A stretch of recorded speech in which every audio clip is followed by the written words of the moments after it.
1 Samuel, chapter 1. There was a certain man from Ramathaim, a Zuphite from the hill country of Ephraim, whose name was Elkanah, son of Jeroham, the son of Elihu, the son of Tohu, the son of Zuph, an Ephraimite. He had 2 wives.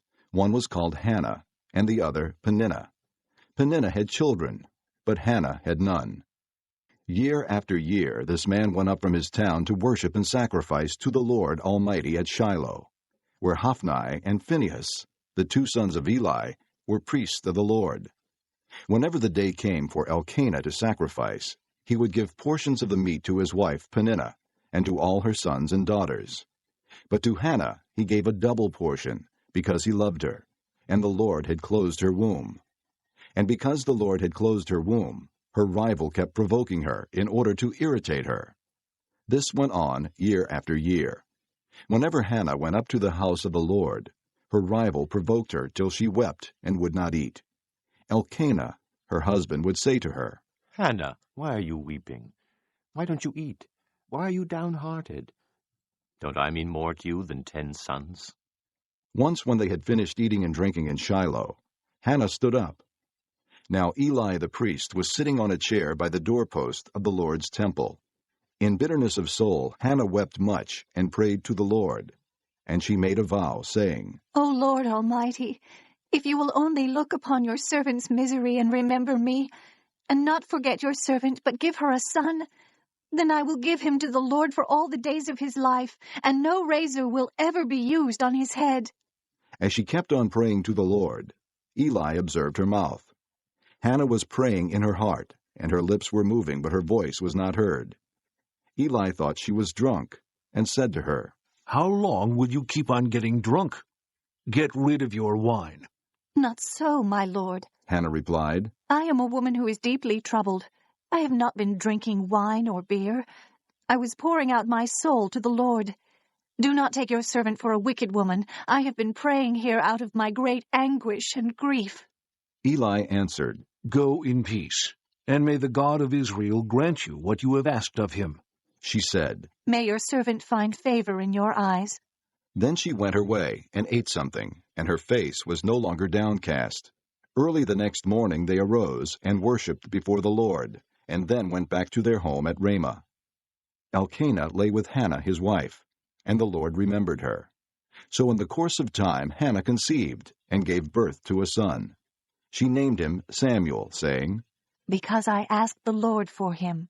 When the man Elkanah went up with all his family to offer the annual sacrifice to the Lord and to fulfill his vow, Hannah did not go. She said to her husband, After the boy is weaned, I will take him and present him before the Lord, and he will live there always. Do what seems best to you. Elkanah her husband told her. Stay here until you have weaned him. Only may the Lord make good his word." So the woman stayed at home and nursed her son until she had weaned him. After he was weaned, she took the boy with her, young as he was, along with a 3-year-old bull, an ephah of flour, and a skin of wine, and brought him to the house of the Lord at Shiloh. When they had slaughtered the bull, they brought the boy to Eli, and she said to him, As surely as you live, my Lord, I am the woman who stood here beside you, praying to the Lord. I prayed for this child, and the Lord has granted me what I asked of him. So now I give him to the Lord. For his whole life he will be given over to the Lord. And he worshipped the Lord there. This concludes Disc 15. Chapter 2. Then Hannah prayed and said, My heart rejoices in the Lord. In the Lord my horn is lifted high. My mouth boasts over my enemies, for I delight in your deliverance. There is no one holy like the Lord. There is no one besides you. There is no rock like our God. Do not keep talking so proudly, or let your mouth speak such arrogance, for the Lord is a God who knows, and by him deeds are weighed. The bows of the warriors are broken, but those who stumbled are armed with strength.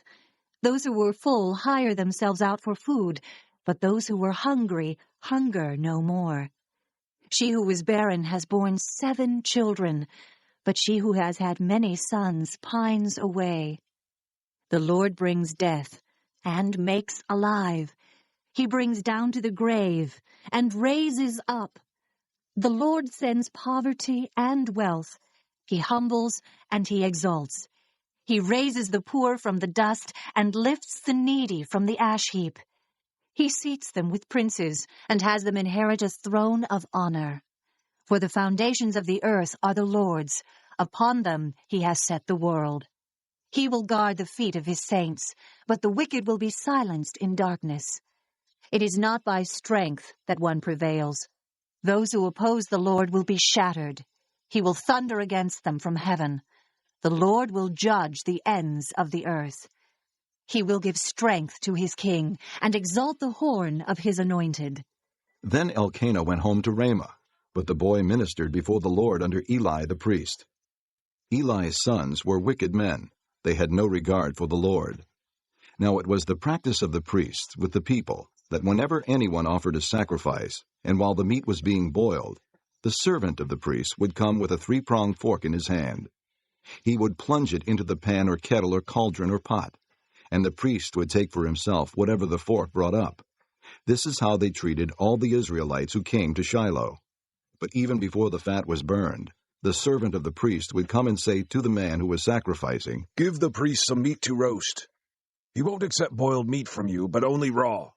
If the man said to him, Let the fat be burned up first, and then take whatever you want, the servant would then answer, No, hand it over now. If you don't, I'll take it by force. This sin of the young men was very great in the Lord's sight, for they were treating the Lord's offering with contempt. But Samuel was ministering before the Lord, a boy wearing a linen ephod. Each year his mother made him a little robe and took it to him when she went up with her husband to offer the annual sacrifice. Eli would bless Elkanah and his wife, saying, May the Lord give you children by this woman to take the place of the one she prayed for and gave to the Lord. Then they would go home, and the Lord was gracious to Hannah. She conceived and gave birth to 3 sons and 2 daughters. Meanwhile the boy Samuel grew up in the presence of the Lord. Now Eli, who was very old, heard about everything his sons were doing to all Israel, and how they slept with the women who served at the entrance to the tent of meeting. So he said to them, Why do you do such things? I hear from all the people about these wicked deeds of yours. No, my sons, it is not a good report that I hear spreading among the Lord's people. If a man sins against another man, God may mediate for him. But if a man sins against the Lord, who will intercede for him? His sons, however, did not listen to their father's rebuke, for it was the Lord's will to put them to death. And the boy Samuel continued to grow in stature and in favor with the Lord and with men. Now a man of God came to Eli and said to him, This is what the Lord says. Did I not clearly reveal myself to your father's house when they were in Egypt under Pharaoh? I chose your father out of all the tribes of Israel to be my priest, to go up to my altar, to burn incense, and to wear an ephod in my presence. I also gave your father's house all the offerings made with fire by the Israelites. Why do you scorn my sacrifice and offering that I prescribed for my dwelling? Why do you honor your sons more than me by fattening yourselves on the choice parts of every offering made by my people Israel? Therefore the Lord, the God of Israel, declares, I promised that your house and your father's house would minister before me forever. But now the Lord declares, Far be it from me, those who honor me I will honor, but those who despise me will be disdained. The time is coming when I will cut short your strength and the strength of your father's house, so that there will not be an old man in your family line, and you will see distress in my dwelling. Although good will be done to Israel, in your family line there will never be an old man. Every one of you that I do not cut off from my altar will be spared only to blind your eyes with tears and to grieve your heart, and all your descendants will die in the prime of life. And what happens to your 2 sons, Hophni and Phinehas, will be a sign to you. They will both die on the same day. I will raise up for myself a faithful priest, who will do according to what is in my heart and mind. I will firmly establish his house, and he will minister before my anointed one always. Then everyone left in your family line will come and bow down before him for a piece of silver and a crust of bread, and plead, Appoint me to some priestly office so I can have food to eat. Chapter 3. The boy Samuel ministered before the Lord under Eli. In those days the word of the Lord was rare. There were not many visions. One night Eli, whose eyes were becoming so weak that he could barely see, was lying down in his usual place. The lamp of God had not yet gone out, and Samuel was lying down in the temple of the Lord, where the ark of God was. Then the Lord called Samuel. Samuel answered, "Here I am." And he ran to Eli and said, "Here I am. You called me." But Eli said, I did not call. Go back and lie down. So he went and lay down. Again the Lord called, Samuel. and Samuel got up and went to Eli and said, "Here I am. You called me." My son, Eli said, I did not call. Go back and lie down. Now Samuel did not yet know the Lord. The word of the Lord had not yet been revealed to him. The Lord called Samuel a third time. And Samuel got up and went to Eli and said, "Here I am. You called me." Then Eli realized that the Lord was calling the boy. So Eli told Samuel. Go and lie down, and if he calls you, say, Speak, Lord, for your servant is listening. So Samuel went and lay down in his place. The Lord came and stood there, calling as at the other times. Samuel, Samuel. Then Samuel said, "Speak, for your servant is listening."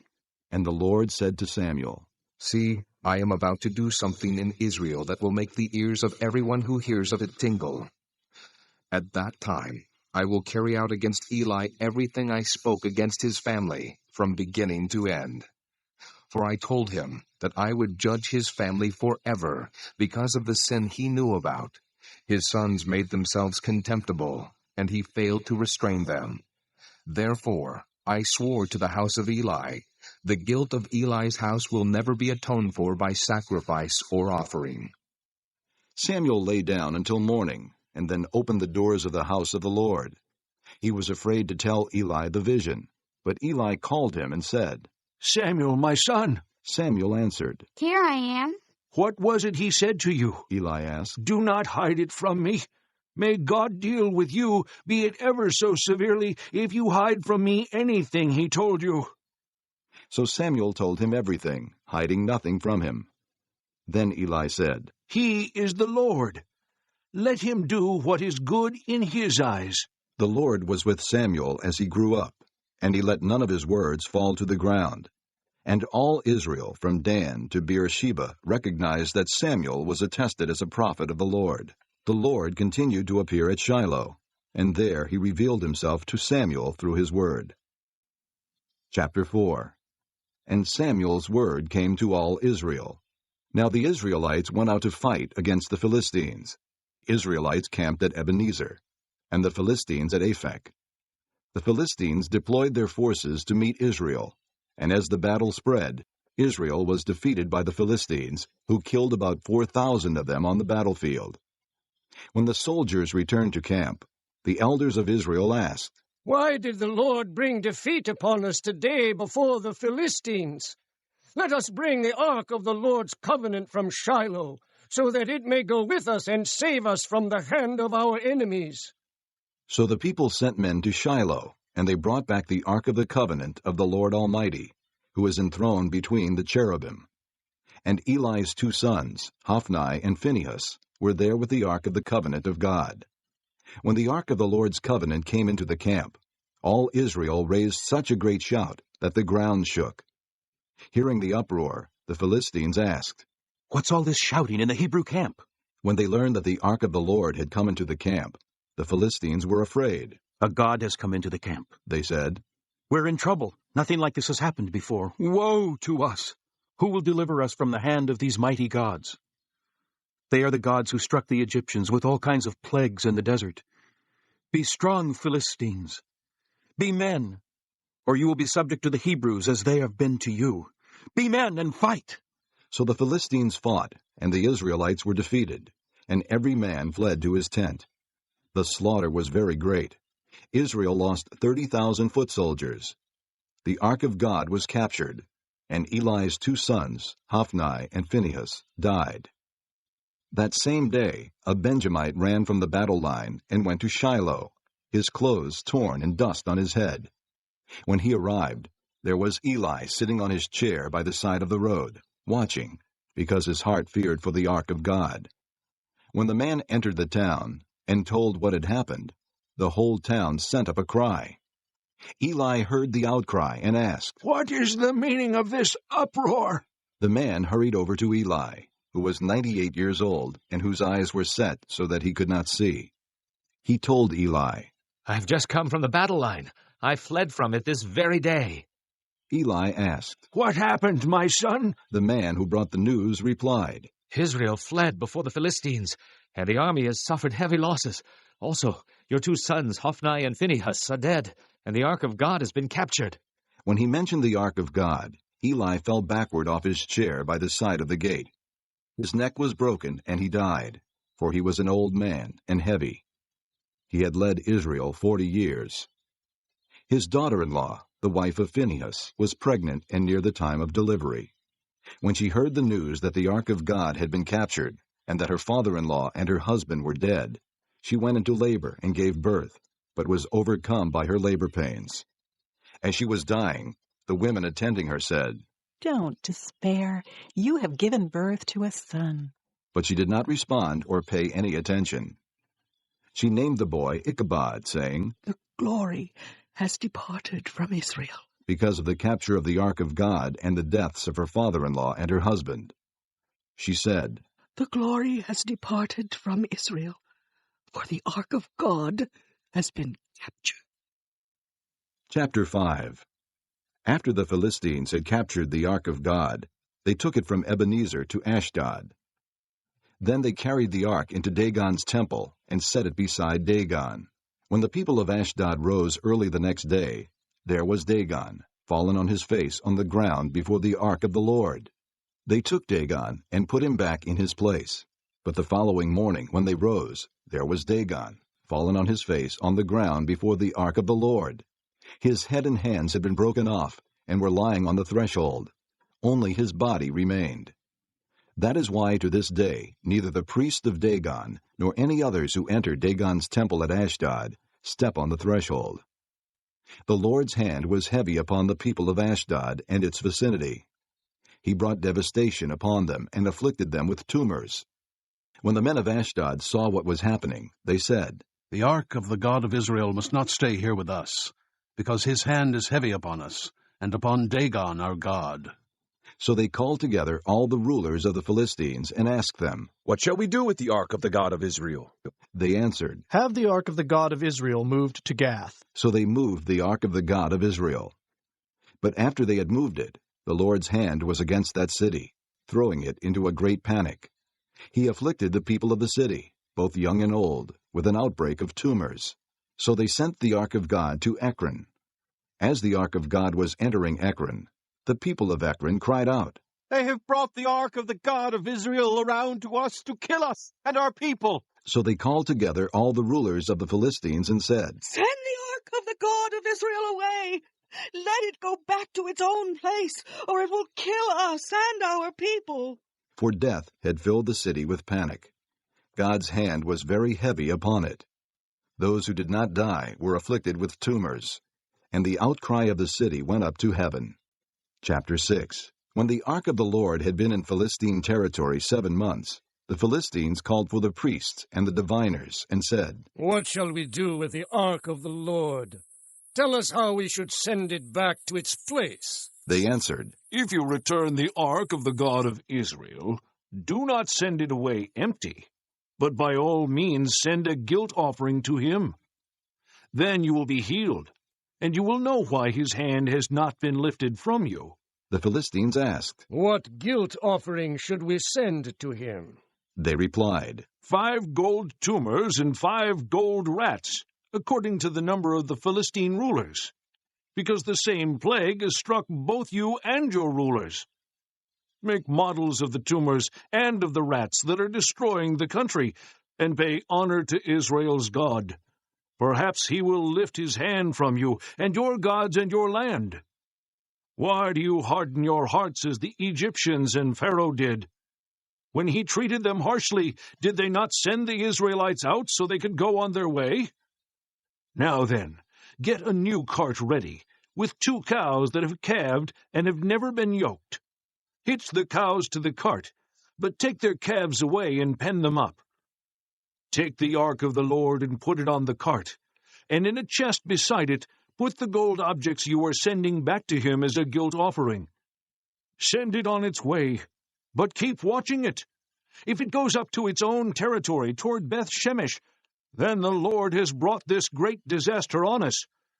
But if it does not, then we will know that it was not his hand that struck us, and that it happened to us by chance." So they did this. They took 2 such cows and hitched them to the cart, and penned up their calves. They placed the ark of the Lord on the cart, and along with it the chests containing the gold rats and the models of the tumors. Then the cows went straight up toward Beth-Shemesh, keeping on the road and lowing all the way. They did not turn to the right or to the left. The rulers of the Philistines followed them as far as the border of Beth-Shemesh. Now the people of Beth-Shemesh were harvesting their wheat in the valley, and when they looked up and saw the ark, they rejoiced at the sight. The cart came to the field of Joshua of Beth-Shemesh, and there it stopped beside a large rock. The people chopped up the wood of the cart and sacrificed the cows as a burnt offering to the Lord.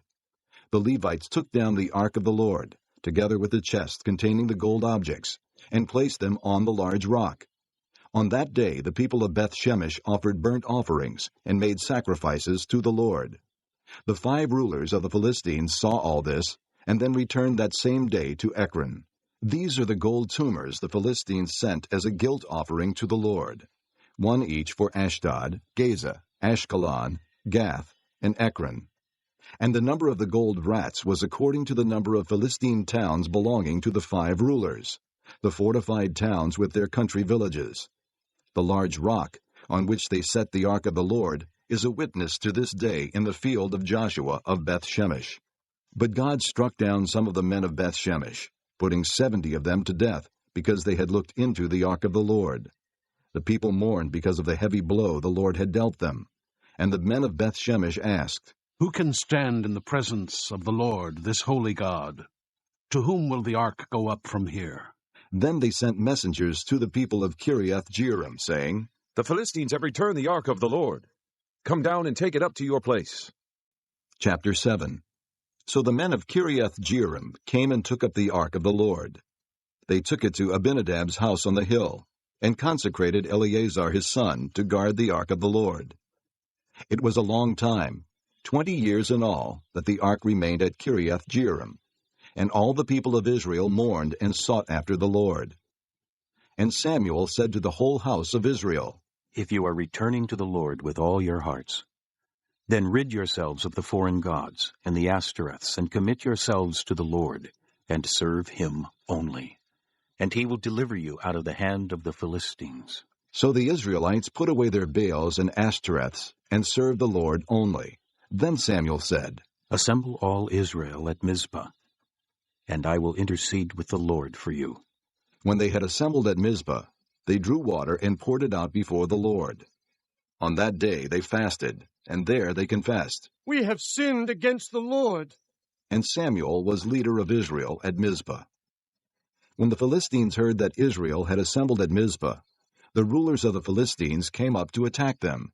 And when the Israelites heard of it, they were afraid because of the Philistines. They said to Samuel, "Do not stop crying out to the Lord our God for us, that he may rescue us from the hand of the Philistines." Then Samuel took a suckling lamb and offered it up as a whole burnt offering to the Lord. He cried out to the Lord on Israel's behalf, and the Lord answered him. While Samuel was sacrificing the burnt offering, the Philistines drew near to engage Israel in battle.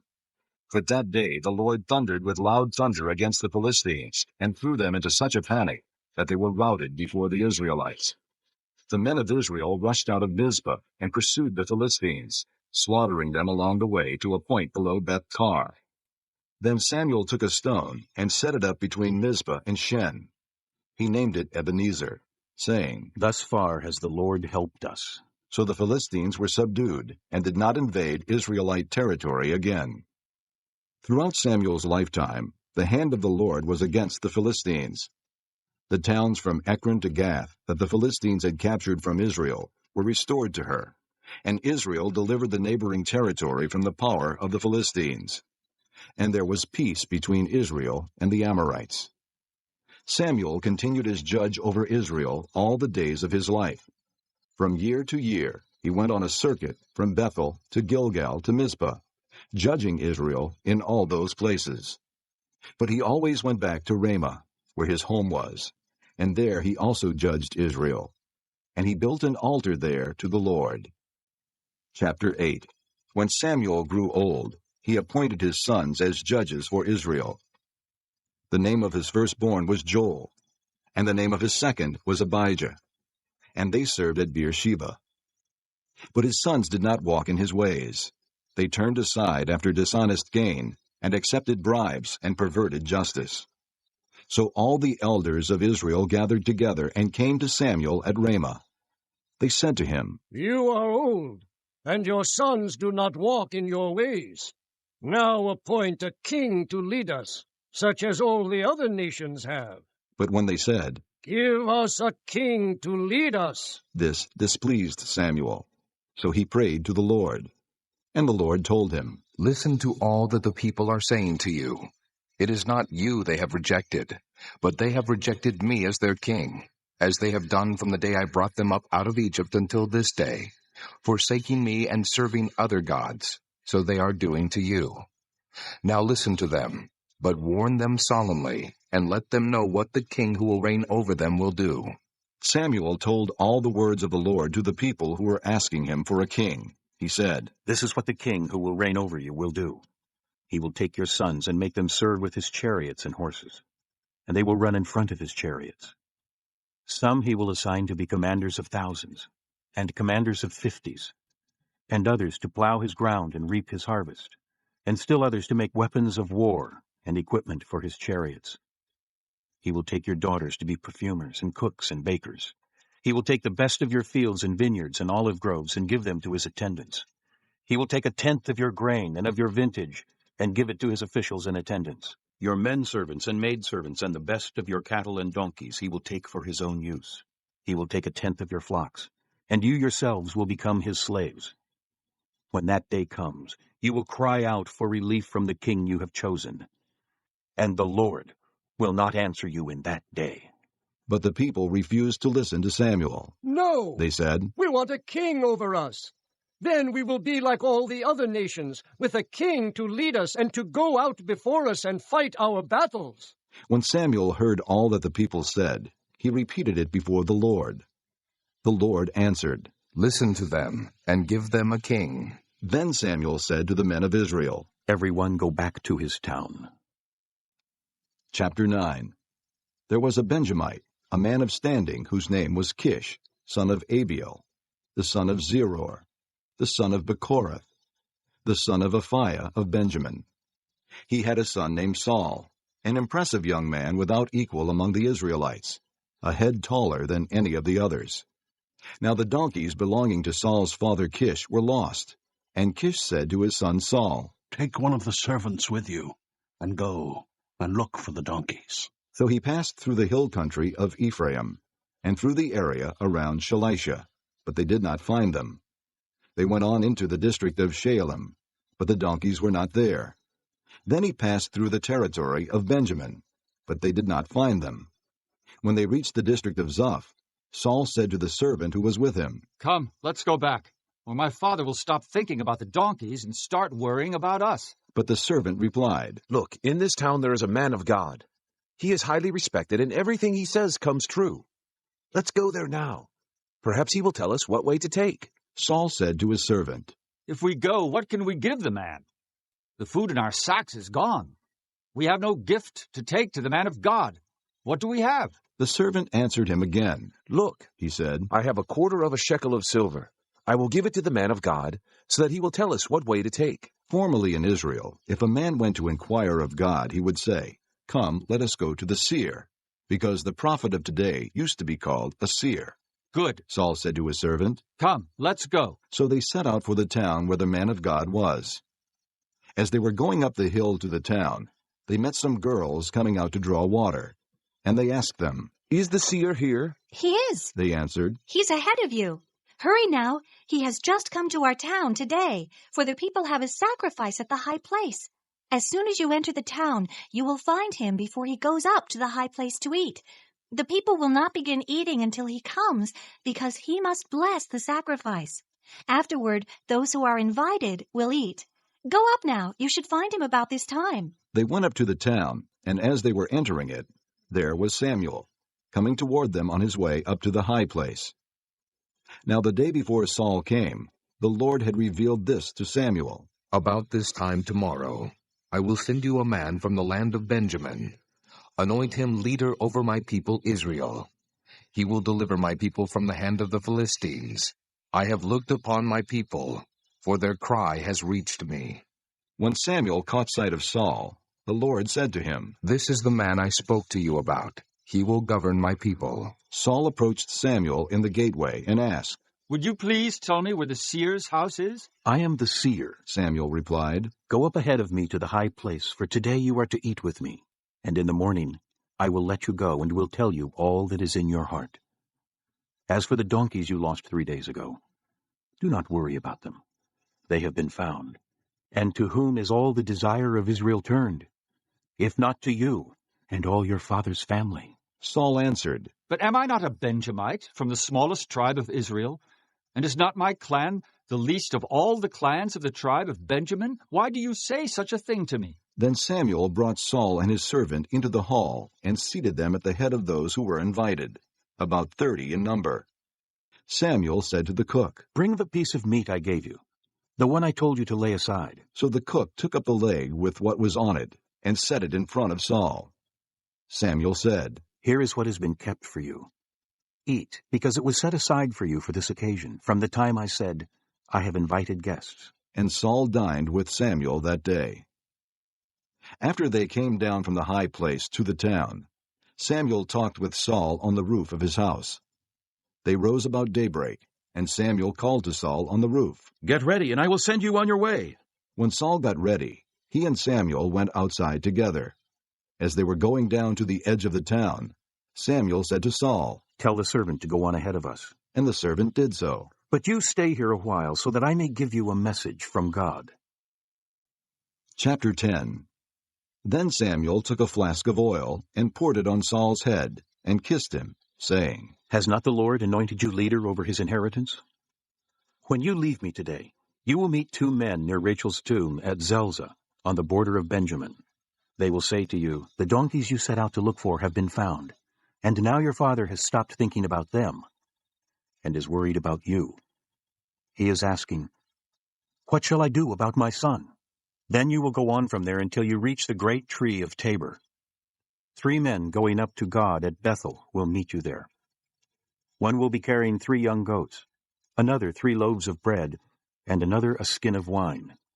They will greet you and offer you 2 loaves of bread, which you will accept from them. After that you will go to Gibeah of God, where there is a Philistine outpost. As you approach the town, you will meet a procession of prophets coming down from the high place, with lyres, tambourines, flutes, and harps being played before them. And they will be prophesying. The Spirit of the Lord will come upon you in power, and you will prophesy with them, and you will be changed into a different person. Once these signs are fulfilled, do whatever your hand finds to do, for God is with you. Go down ahead of me to Gilgal. I will surely come down to you to sacrifice burnt offerings and fellowship offerings. But you must wait 7 days until I come to you and tell you what you are to do." As Saul turned to leave Samuel, God changed Saul's heart, and all these signs were fulfilled that day. When they arrived at Gibeah, a procession of prophets met him. The Spirit of God came upon him in power, and he joined in their prophesying. When all those who had formerly known him saw him prophesying with the prophets, they asked each other, "What is this that has happened to the son of Kish? Is Saul also among the prophets?" A man who lived there answered, "And who is their father?" So it became a saying, "Is Saul also among the prophets?" After Saul stopped prophesying, he went to the high place. Now Saul's uncle asked him and his servant, "Where have you been?" "Looking for the donkeys," he said. "But when we saw they were not to be found, we went to Samuel." Saul's uncle said, "Tell me what Samuel said to you." Saul replied, He assured us that the donkeys had been found. but he did not tell his uncle what Samuel had said about the kingship. Samuel summoned the people of Israel to the Lord at Mizpah and said to them, This is what the Lord, the God of Israel, says. I brought Israel up out of Egypt, and I delivered you from the power of Egypt and all the kingdoms that oppressed you. But you have now rejected your God, who saves you out of all your calamities and distresses. And you have said, No, set a king over us. So now present yourselves before the Lord by your tribes and clans.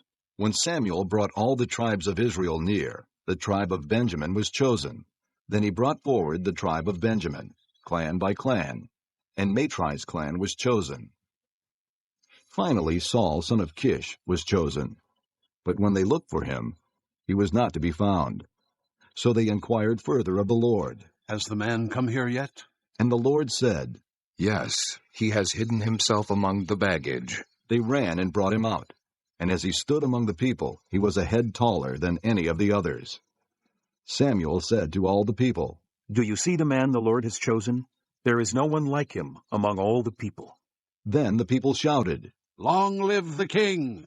Samuel explained to the people the regulations of the kingship. He wrote them down on a scroll and deposited it before the Lord.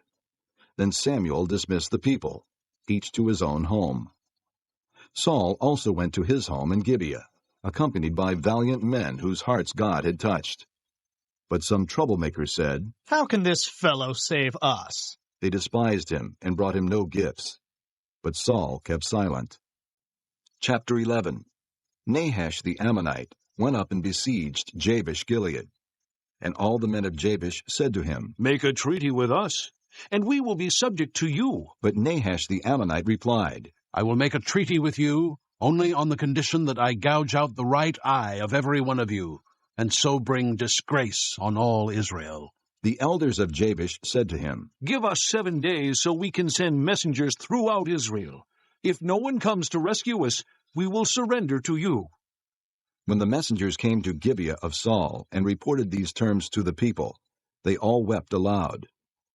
Just then Saul was returning from the fields behind his oxen, and he asked, What is wrong with the people? Why are they weeping? Then they repeated to him what the men of Jabesh had said.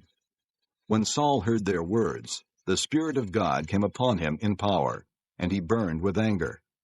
He took a pair of oxen, cut them into pieces, and sent the pieces by messengers throughout Israel, proclaiming, This is what will be done to the oxen of anyone who does not follow Saul and Samuel.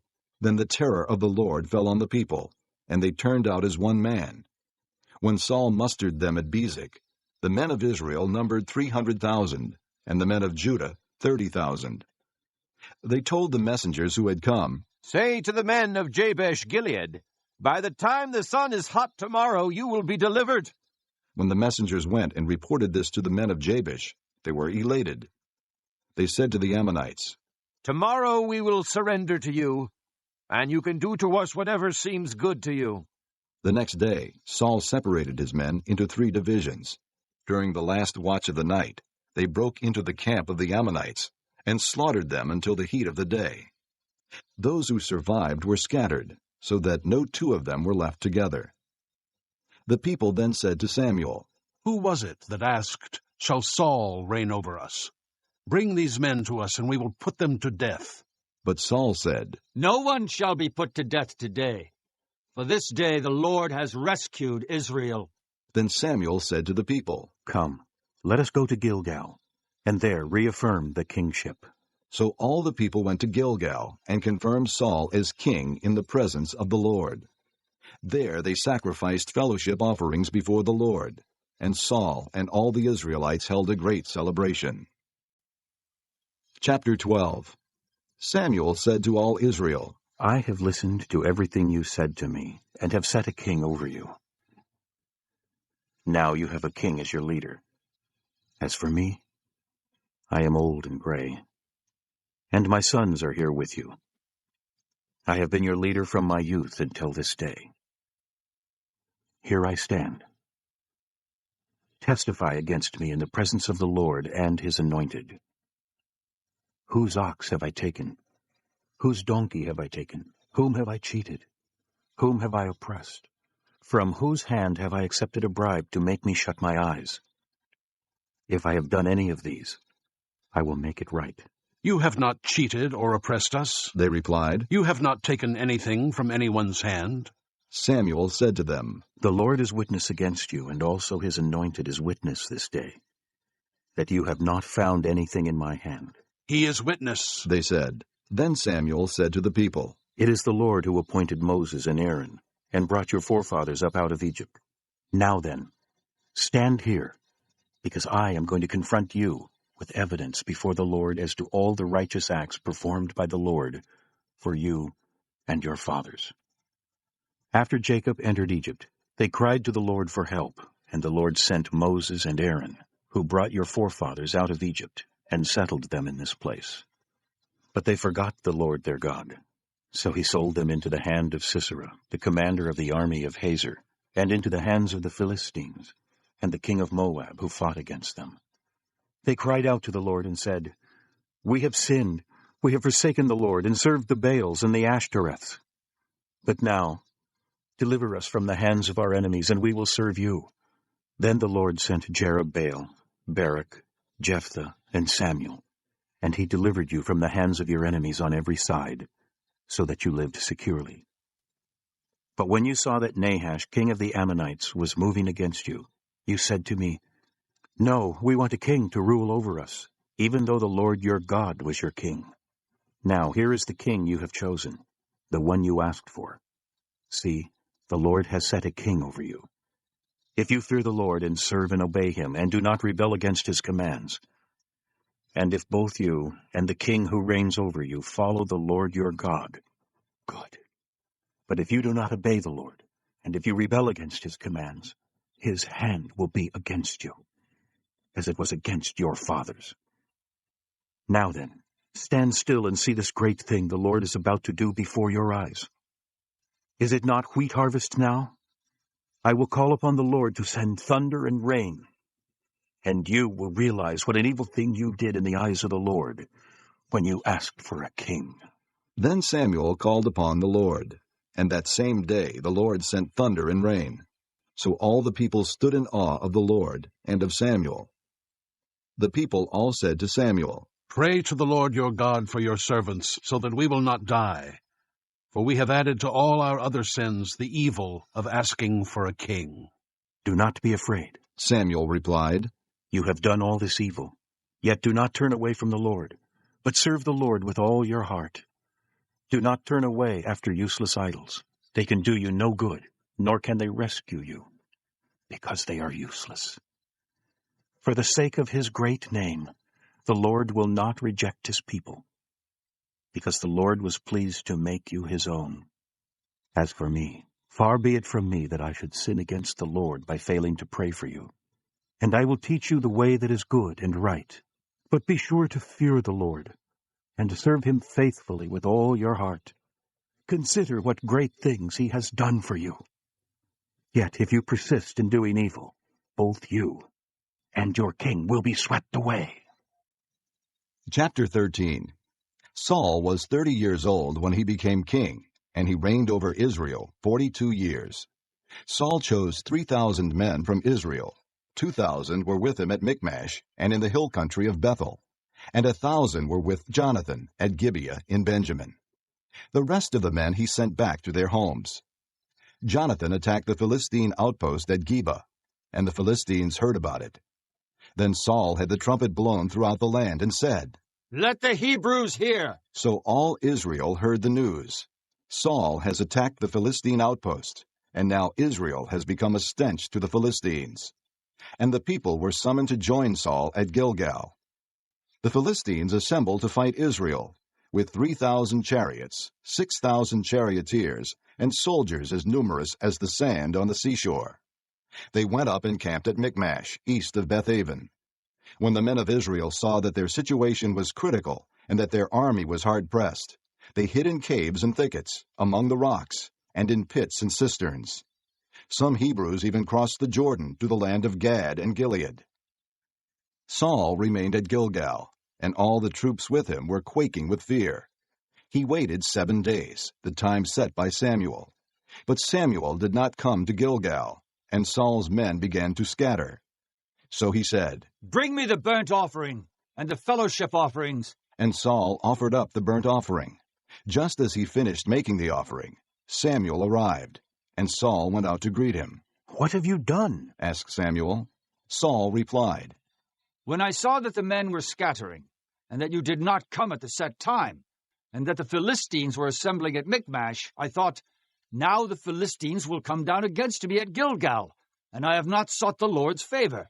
So I felt compelled to offer the burnt offering." "You acted foolishly," Samuel said. "You have not kept the command the Lord your God gave you. If you had, he would have established your kingdom over Israel for all time. But now your kingdom will not endure. The Lord has sought out a man after his own heart and appointed him leader of his people, because you have not kept the Lord's command." Then Samuel left Gilgal and went up to Gibeah in Benjamin, and Saul counted the men who were with him. They numbered about 600. Saul and his son Jonathan and the men with them were staying in Gibeah in Benjamin, while the Philistines camped at Michmash. Raiding parties went out from the Philistine camp in 3 detachments. One turned toward Ophrah in the vicinity of Shul, another toward Beth-horon, and the third toward the borderland overlooking the valley of Zeboim, facing the desert. Not a blacksmith could be found in the whole land of Israel, because the Philistines had said, "Otherwise the Hebrews will make swords or spears." So all Israel went down to the Philistines to have their plowshares, mattocks, axes, and sickles sharpened. The price was 2/3 of a shekel for sharpening plowshares and mattocks, and 1/3 of a shekel for sharpening forks and axes and for repointing goads. So on the day of the battle, not a soldier with Saul and Jonathan had a sword or spear in his hand. Only Saul and his son Jonathan had them. Now a detachment of Philistines had gone out to the pass at Michmash. Chapter 14. One day Jonathan, son of Saul, said to the young man bearing his armor, "Come, let's go over to the Philistine outpost on the other side." But he did not tell his father.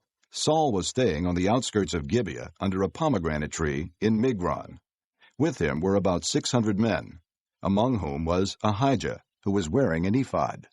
He was a son of Ichabod's brother Ahitub, son of Phinehas, the son of Eli, the Lord's priest in Shiloh. No one was aware that Jonathan had left.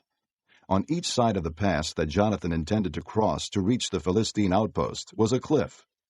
One was called Bozez, and the other Sina. One cliff stood to the north toward Michmash, the other to the south toward Geba. Jonathan said to his young armor-bearer, "Come, let's go over to the outpost of those uncircumcised fellows. Perhaps the Lord will act in our behalf. Nothing can hinder the Lord from saving, whether by many or by few." "Do all that you have in mind," his armor-bearer said. "Go ahead. I am with you, heart and soul." Jonathan said, "Come then. We will cross over toward the men and let them see us. If they say to us, 'Wait there until we come to you,' we will stay where we are and not go up to them. But if they say, 'Come up to us,' we will climb up, because that will be our sign that the Lord has given them into our hands." So both of them showed themselves to the Philistine outpost. "Look," said the Philistines, "the Hebrews are crawling out of the holes they were hiding in." The men of the outpost shouted to Jonathan and his armor-bearer, "Come up to us, and we'll teach you a lesson." So Jonathan said to his armor-bearer, "Climb up after me. The Lord has given them into the hand of Israel." Jonathan climbed up, using his hands and feet, with his armor-bearer right behind him. The Philistines fell before Jonathan, and his armor-bearer followed and killed behind him. In that first attack, Jonathan and his armor-bearer killed some 20 men in an area of about half an acre. Then panic struck the whole army, those in the camp and field, and those in the outposts and raiding parties, and the ground shook. It was a panic sent by God. Saul's lookouts at Gibeah in Benjamin saw the army melting away in all directions. Then Saul said to the men who were with him, "Muster the forces and see who has left us." When they did, it was Jonathan and his armor-bearer who were not there. Saul said to Ahijah, "Bring the ark of God." At that time it was with the Israelites. While Saul was talking to the priest, the tumult in the Philistine camp increased more and more. So Saul said to the priest, "Withdraw your hand." Then Saul and all his men assembled and went to the battle. They found the Philistines in total confusion, striking each other with their swords. Those Hebrews who had previously been with the Philistines and had gone up with them to their camp went over to the Israelites, who were with Saul and Jonathan. When all the Israelites who had hidden in the hill country of Ephraim heard that the Philistines were on the run, they joined the battle in hot pursuit. So the Lord rescued Israel that day, and the battle moved on beyond Beth-aven. Now the men of Israel were in distress that day, because Saul had bound the people under an oath, saying, "Cursed be any man who eats food before evening comes, before I have avenged myself on my enemies." So none of the troops tasted food. The entire army entered the woods, and there was honey on the ground. When they went into the woods, they saw the honey oozing out, yet no one put his hand to his mouth, because they feared the oath. But Jonathan had not heard that his father had bound the people with the oath. So he reached out the end of the staff that was in his hand and dipped it into the honeycomb. He raised his hand to his mouth, and his eyes brightened. Then one of the soldiers told him, "Your father bound the army under a strict oath, saying, 'Cursed be any man who eats food today.' That is why the men are faint." Jonathan said, "My father has made trouble for the country. See how my eyes brightened when I tasted a little of this honey. How much better it would have been if the men had eaten today some of the plunder they took from their enemies. Would not the slaughter of the Philistines have been even greater?" That day, after the Israelites had struck down the Philistines from Michmash to Aijalon, they were exhausted. They pounced on the plunder, and taking sheep, cattle, and calves, they butchered them on the ground and ate them, together with the blood. Then someone said to Saul, "Look, the men are sinning against the Lord by eating meat that has blood in it." "You have broken faith," he said. "Roll a large stone over here at once." Then he said, "Go out among the men and tell them, 'Each of you bring me your cattle and sheep, and slaughter them here and eat them. Do not sin against the Lord by eating meat with blood still in it.'" So everyone brought his ox that night and slaughtered it there. Then Saul built an altar to the Lord. It was the first time he had done this. Saul said, "Let us go down after the Philistines by night and plunder them till dawn, and let us not leave one of them alive." "Do whatever seems best to you," they replied. But the priest said, "Let us inquire of God here." So Saul asked God, "Shall I go down after the Philistines? Will you give them into Israel's hand?" But God did not answer him that day. Saul therefore said, "Come here, all you who are leaders of the army, and let us find out what sin has been committed today.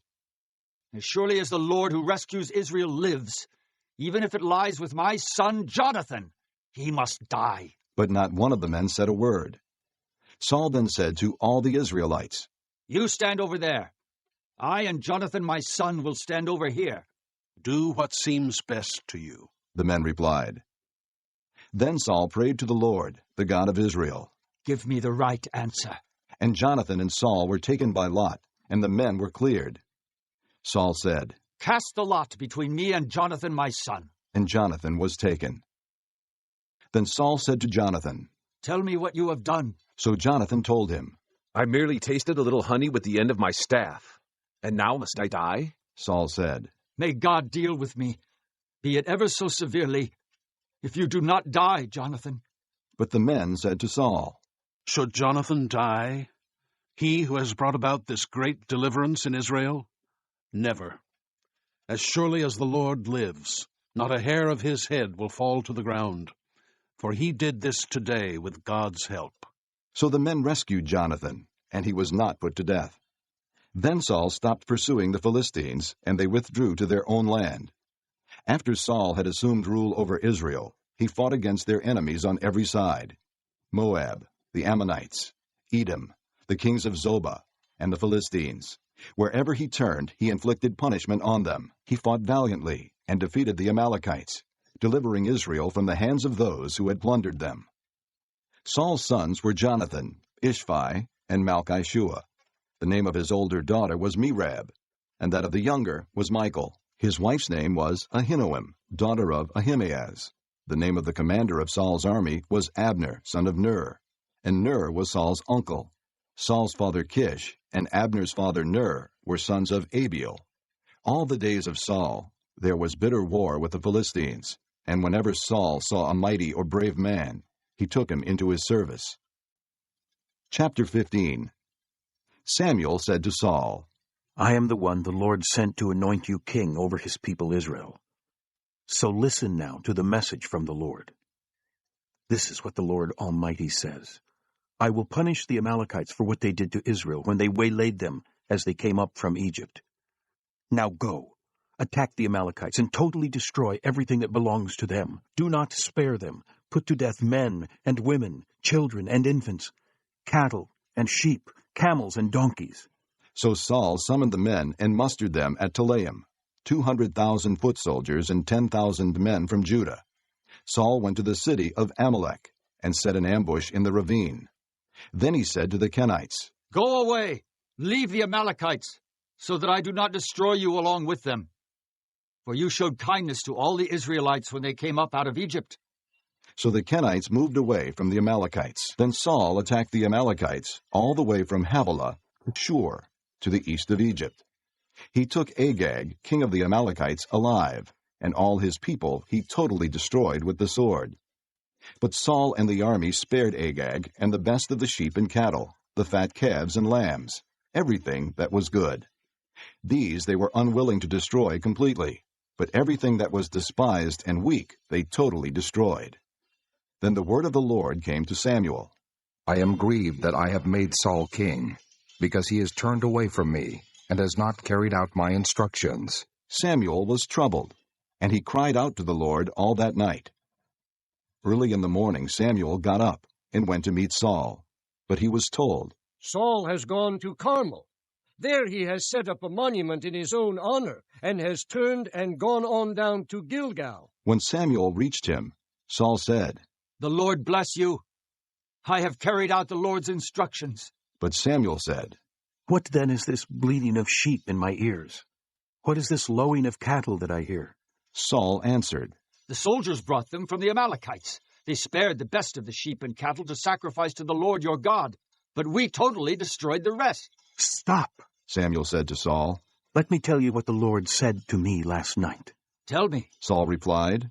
Samuel said, Although you were once small in your own eyes, did you not become the head of the tribes of Israel?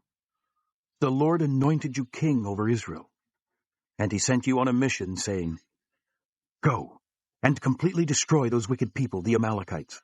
Make war on them until you have wiped them out. Why did you not obey the Lord? Why did you pounce on the plunder and do evil in the eyes of the Lord? But I did obey the Lord, Saul said. I went on the mission the Lord assigned me. I completely destroyed the Amalekites and brought back Agag, their king. The soldiers took sheep and cattle from the plunder, the best of what was devoted to God, in order to sacrifice them to the Lord your God at Gilgal. But Samuel replied, Does the Lord delight in burnt offerings and sacrifices as much as in obeying the voice of the Lord? To obey is better than sacrifice, and to heed is better than the fat of rams. For rebellion is like the sin of divination, and arrogance like the evil of idolatry. Because you have rejected the word of the Lord, he has rejected you as king. Then Saul said to Samuel, I have sinned. I violated the Lord's command and your instructions. I was afraid of the people, and so I gave in to them. Now I beg you, forgive my sin, and come back with me, so that I may worship the Lord. But Samuel said to him, I will not go back with you. You have rejected the word of the Lord, and the Lord has rejected you as king over Israel. As Samuel turned to leave, Saul caught hold of the hem of his robe, and it tore. Samuel said to him, The Lord has torn the kingdom of Israel from you today, and has given it to one of your neighbors, to one better than you. He who is the glory of Israel does not lie or change his mind, for he is not a man that he should change his mind. Saul replied, I have sinned, but please honor me before the elders of my people and before Israel. Come back with me, so that I may worship the Lord your God. So Samuel went back with Saul, and Saul worshipped the Lord. Then Samuel said, Bring me Agag, king of the Amalekites. Agag came to him confidently, thinking, Surely the bitterness of death is past. But Samuel said, As your sword has made women childless, so will your mother be childless among women. And Samuel put Agag to death before the Lord at Gilgal. Then Samuel left for Ramah, but Saul went up to his home in Gibeah of Saul. Until the day Samuel died, he did not go to see Saul again, though Samuel mourned for him. And the Lord was grieved that he had made Saul king over Israel. Chapter 16. The Lord said to Samuel, How long will you mourn for Saul, since I have rejected him as king over Israel? Fill your horn with oil, and be on your way. I am sending you to Jesse of Bethlehem. I have chosen one of his sons to be king. But Samuel said, How can I go? Saul will hear about it and kill me. The Lord said, Take a heifer with you and say, I have come to sacrifice to the Lord. Invite Jesse to the sacrifice, and I will show you what to do. You are to anoint for me the one I indicate. Samuel did what the Lord said. When he arrived at Bethlehem, the elders of the town trembled when they met him. They asked, Do you come in peace? Samuel replied, Yes, in peace. I have come to sacrifice to the Lord. Consecrate yourselves, and come to the sacrifice with me. Then he consecrated Jesse and his sons, and invited them to the sacrifice. When they arrived, Samuel saw Eliab, and thought, Surely the Lord's anointed stands here before the Lord. But the Lord said to Samuel, Do not consider his appearance or his height, for I have rejected him. The Lord does not look at the things man looks at. Man looks at the outward appearance, but the Lord looks at the heart. Then Jesse called Abinadab, and had him pass in front of Samuel. But Samuel said, The Lord has not chosen this one either. Jesse then had Shammah pass by. But Samuel said, Nor has the Lord chosen this one. Jesse had 7 of his sons pass before Samuel. But Samuel said to him, The Lord has not chosen these. So he asked Jesse, Are these all the sons you have? There is still the youngest, Jesse answered, but he is tending the sheep. Samuel said, Send for him.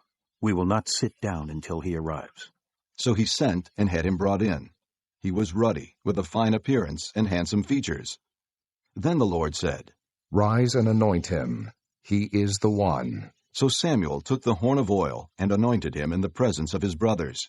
And from that day on, the Spirit of the Lord came upon David in power. Samuel then went to Ramah. Now the Spirit of the Lord had departed from Saul, and an evil spirit from the Lord tormented him. Saul's attendants said to him, See, an evil spirit from God is tormenting you. Let our Lord command his servants here to search for someone who can play the harp. He will play when the evil spirit from God comes upon you, and you will feel better. So Saul said to his attendants, Find someone who plays well and bring him to me. One of the servants answered, I have seen a son of Jesse of Bethlehem who knows how to play the harp. He is a brave man and a warrior. He speaks well and is a fine-looking man, and the Lord is with him. Then Saul sent messengers to Jesse and said, Send me your son David, who is with the sheep. So Jesse took a donkey loaded with bread, a skin of wine, and a young goat, and sent them with his son David to Saul. David came to Saul and entered his service. Saul liked him very much, and David became one of his armor-bearers. Then Saul sent word to Jesse, saying, Allow David to remain in my service, for I am pleased with him. Whenever the Spirit from God came upon Saul, David would take his harp and play. Then relief would come to Saul. He would feel better, and the evil spirit would leave him. Chapter 17. Now the Philistines gathered their forces for war and assembled at Soko in Judah. They pitched camp at Ephes-dammim, between Soko and Azekah. Saul and the Israelites assembled and camped in the valley of Elah, and drew up their battle line to meet the Philistines. The Philistines occupied one hill, and the Israelites another, with the valley between them. A champion named Goliath, who was from Gath, came out of the Philistine camp. He was over 9 feet tall.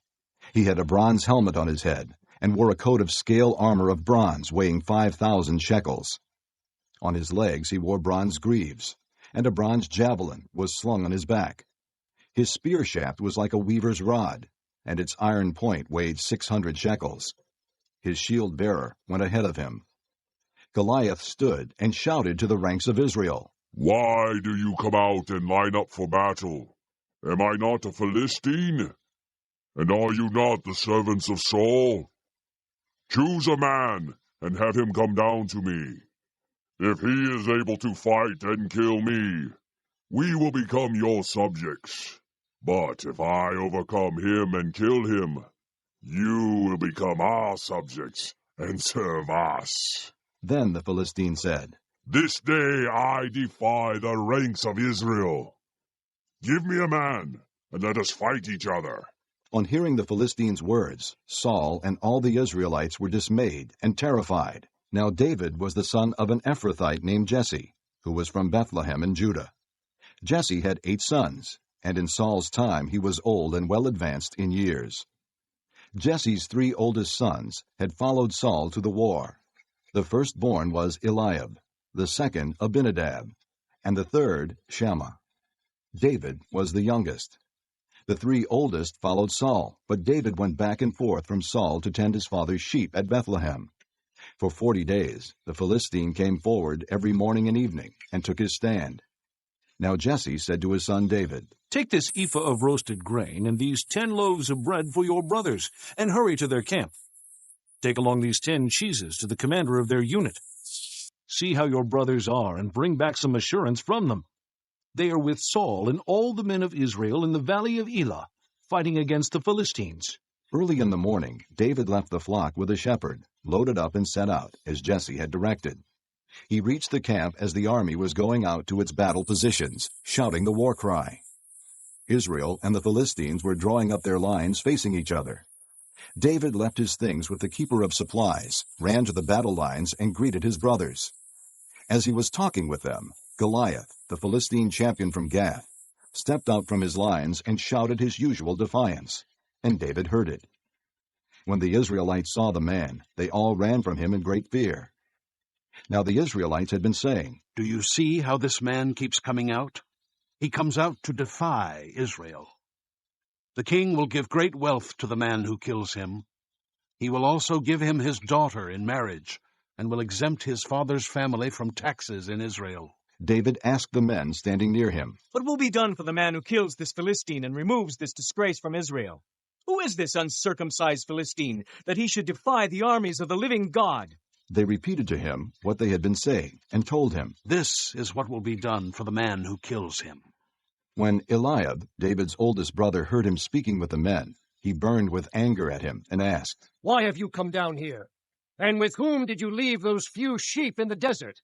I know how conceited you are, and how wicked your heart is. You came down only to watch the battle." "Now what have I done?" said David. "Can't I even speak?" He then turned away to someone else and brought up the same matter, and the men answered him as before. What David said was overheard and reported to Saul, and Saul sent for him. David said to Saul, "Let no one lose heart on account of this Philistine. Your servant will go and fight him." Saul replied, "You are not able to go out against this Philistine and fight him. You are only a boy, and he has been a fighting man from his youth." But David said to Saul, "Your servant has been keeping his father's sheep. When a lion or a bear came and carried off a sheep from the flock, I went after it, struck it, and rescued the sheep from its mouth. When it turned on me, I seized it by its hair, struck it, and killed it. Your servant has killed both the lion and the bear. This uncircumcised Philistine will be like one of them, because he has defied the armies of the living God. The Lord who delivered me from the paw of the lion and the paw of the bear will deliver me from the hand of this Philistine." Saul said to David, "Go, and the Lord be with you." Then Saul dressed David in his own tunic. He put a coat of armor on him and a bronze helmet on his head. David fastened on his sword over the tunic and tried walking around, because he was not used to them. "I cannot go in these," he said to Saul, "because I am not used to them." So he took them off. Then he took his staff in his hand, chose 5 smooth stones from the stream, put them in the pouch of his shepherd's bag, and with his sling in his hand, approached the Philistine. Meanwhile, the Philistine, with his shield-bearer in front of him, kept coming closer to David. He looked David over and saw that he was only a boy, ruddy and handsome, and he despised him. He said to David, "Am I a dog, that you come at me with sticks?" And the Philistine cursed David by his gods. "Come here, and I'll give your flesh to the birds of the air and the beasts of the field." David said to the Philistine, "You come against me with sword and spear and javelin, but I come against you in the name of the Lord Almighty, the God of the armies of Israel, whom you have defied." This day the Lord will hand you over to me, and I'll strike you down and cut off your head.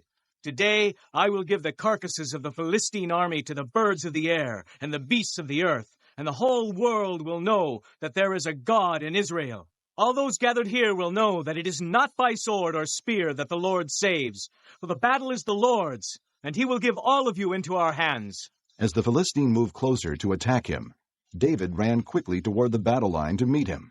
Reaching into his bag and taking out a stone, he slung it and struck the Philistine on the forehead. The stone sank into his forehead, and he fell face down on the ground. So David triumphed over the Philistine with a sling and a stone. Without a sword in his hand, he struck down the Philistine and killed him. David ran and stood over him. He took hold of the Philistine's sword and drew it from the scabbard. After he killed him, he cut off his head with the sword. When the Philistines saw that their hero was dead, they turned and ran. Then the men of Israel and Judah surged forward with a shout and pursued the Philistines to the entrance of Gath and to the gates of Ekron. Their dead were strewn along the Shearaim road to Gath and Ekron. When the Israelites returned from chasing the Philistines, they plundered their camp. David took the Philistines' head and brought it to Jerusalem, and he put the Philistines' weapons in his own tent. As Saul watched David going out to meet the Philistine, he said to Abner, commander of the army, "Abner, whose son is that young man?" Abner replied, "As surely as you live, O king, I don't know." The king said, "Find out whose son this young man is." As soon as David returned from killing the Philistine, Abner took him and brought him before Saul, with David still holding the Philistine's head. "Whose son are you, young man?" Saul asked him. David said, "I am the son of your servant Jesse of Bethlehem." This concludes Disc 16. Chapter 18. After David had finished talking with Saul, Jonathan became one in spirit with David, and he loved him as himself. From that day Saul kept David with him, and did not let him return to his father's house. And Jonathan made a covenant with David because he loved him as himself. Jonathan took off the robe he was wearing and gave it to David, along with his tunic, and even his sword, his bow, and his belt. Whatever Saul sent him to do, David did it so successfully that Saul gave him a high rank in the army. This pleased all the people, and Saul's officers as well. When the men were returning home after David had killed the Philistine, the women came out from all the towns of Israel to meet King Saul with singing and dancing, with joyful songs, and with tambourines and lutes. As they danced, they sang, "Saul has slain his thousands and David his tens of thousands." Saul was very angry. This refrain galled him. "They have credited David with tens of thousands," he thought, "but me with only thousands. What more can he get but the kingdom?" And from that time on, Saul kept a jealous eye on David. The next day, an evil spirit from God came forcefully upon Saul. He was prophesying in his house, while David was playing the harp, as he usually did. Saul had a spear in his hand, and he hurled it, saying to himself, "I'll pin David to the wall." But David eluded him twice. Saul was afraid of David, because the Lord was with David, but had left Saul. So he sent David away from him, and gave him command over 1,000 men. And David led the troops in their campaigns. In everything he did, he had great success, because the Lord was with him. When Saul saw how successful he was afraid of him. But all Israel and Judah loved David, because he led them in their campaigns. Saul said to David, "Here is my older daughter Merab. I will give her to you in marriage. Only serve me bravely, and fight the battles of the Lord." For Saul said to himself, "I will not raise a hand against him. Let the Philistines do that." But David said to Saul, "Who am I, and what is my family or my father's clan in Israel, that I should become the king's son-in-law?" So when the time came for Merab, Saul's daughter, to be given to David, she was given in marriage to Adriel of Maholah. Now Saul's daughter Michal was in love with David, and when they told Saul about it, he was pleased. "I will give her to him," he thought, "so that she may be a snare to him, and so that the hand of the Philistines may be against him." So Saul said to David, "Now you have a second opportunity to become my son-in-law." Then Saul ordered his attendants, "Speak to David privately, and say, 'Look, the king is pleased with you, and his attendants all like you. Now become his son-in-law.'" They repeated these words to David, But David said, Do you think it is a small matter to become the king's son-in-law? I'm only a poor man and little known. When Saul's servants told him what David had said, Saul replied, Say to David, the king wants no other price for the bride than 100 Philistine foreskins to take revenge on his enemies. Saul's plan was to have David fall by the hands of the Philistines. When the attendants told David these things, he was pleased to become the king's son-in-law. So before the allotted time elapsed, David and his men went out and killed 200 Philistines. He brought their foreskins and presented the full number to the king so that he might become the king's son-in-law. Then Saul gave him his daughter Michal in marriage.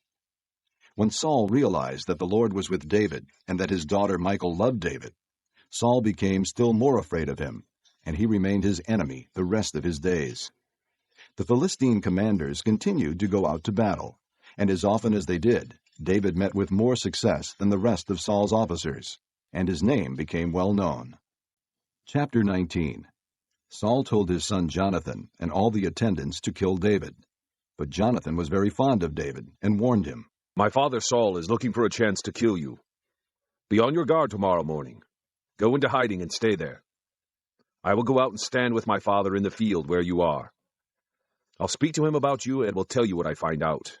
Jonathan spoke well of David to Saul, his father, and said to him, Let not the king do wrong to his servant David.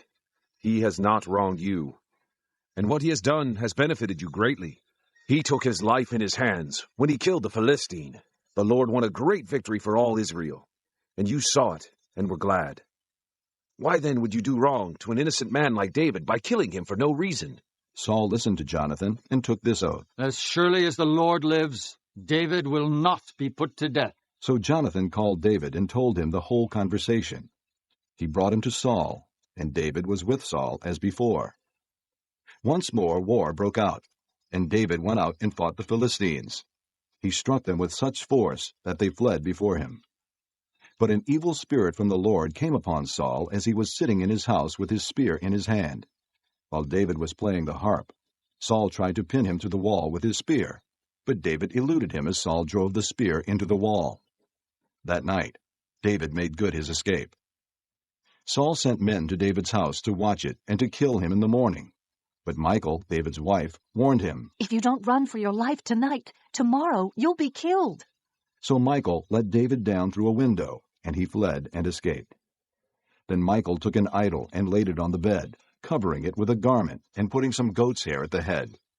When Saul sent the men to capture David, Michal said, He is ill. Then Saul sent the men back to see David and told them, Bring him up to me in his bed, so that I may kill him.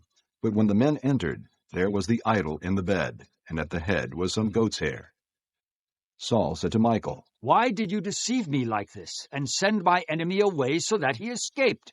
Michal told him, He said to me, Let me get away. Why should I kill you? When David had fled and made his escape, he went to Samuel at Ramah and told him all that Saul had done to him. Then he and Samuel went to Naioth and stayed there.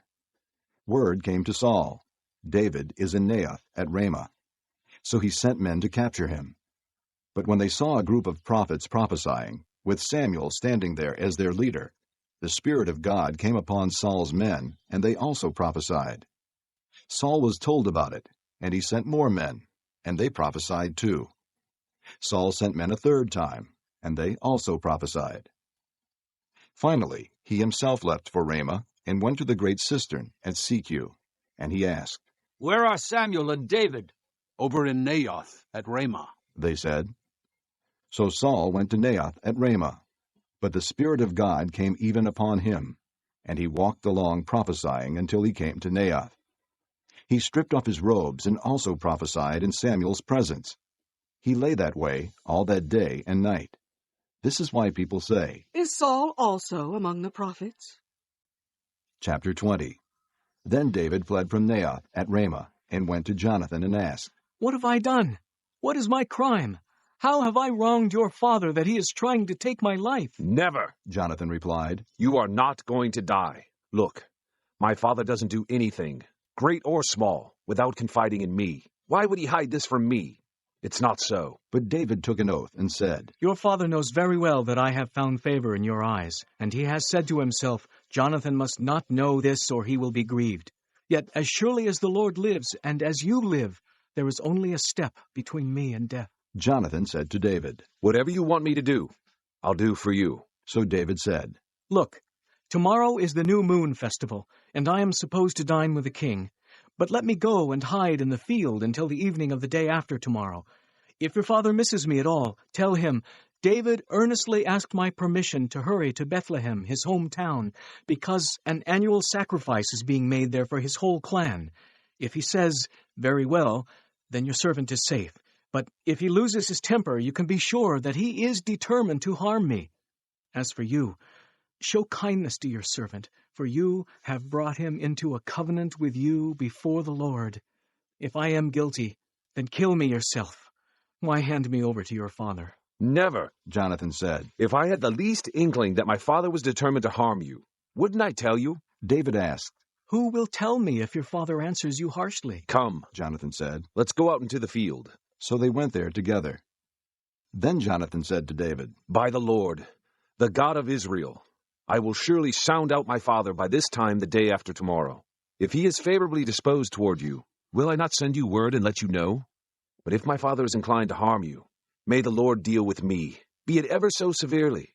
If I do not let you know and send you away safely, may the Lord be with you as he has been with my father. But show me unfailing kindness like that of the Lord as long as I live, so that I may not be killed, and do not ever cut off your kindness from my family, not even when the Lord has cut off every one of David's enemies from the face of the earth. So Jonathan made a covenant with the house of David, saying, May the Lord call David's enemies to account. And Jonathan had David reaffirm his oath out of love for him, because he loved him as he loved himself. Then Jonathan said to David, Tomorrow is the new moon festival. You will be missed because your seat will be empty. The day after tomorrow, toward evening, go to the place where you hid when this trouble began, and wait by the stone easel. I will shoot 3 arrows to the side of it, as though I were shooting at a target. Then I will send a boy and say, Go find the arrows. If I say to him, Look, the arrows are on this side of you.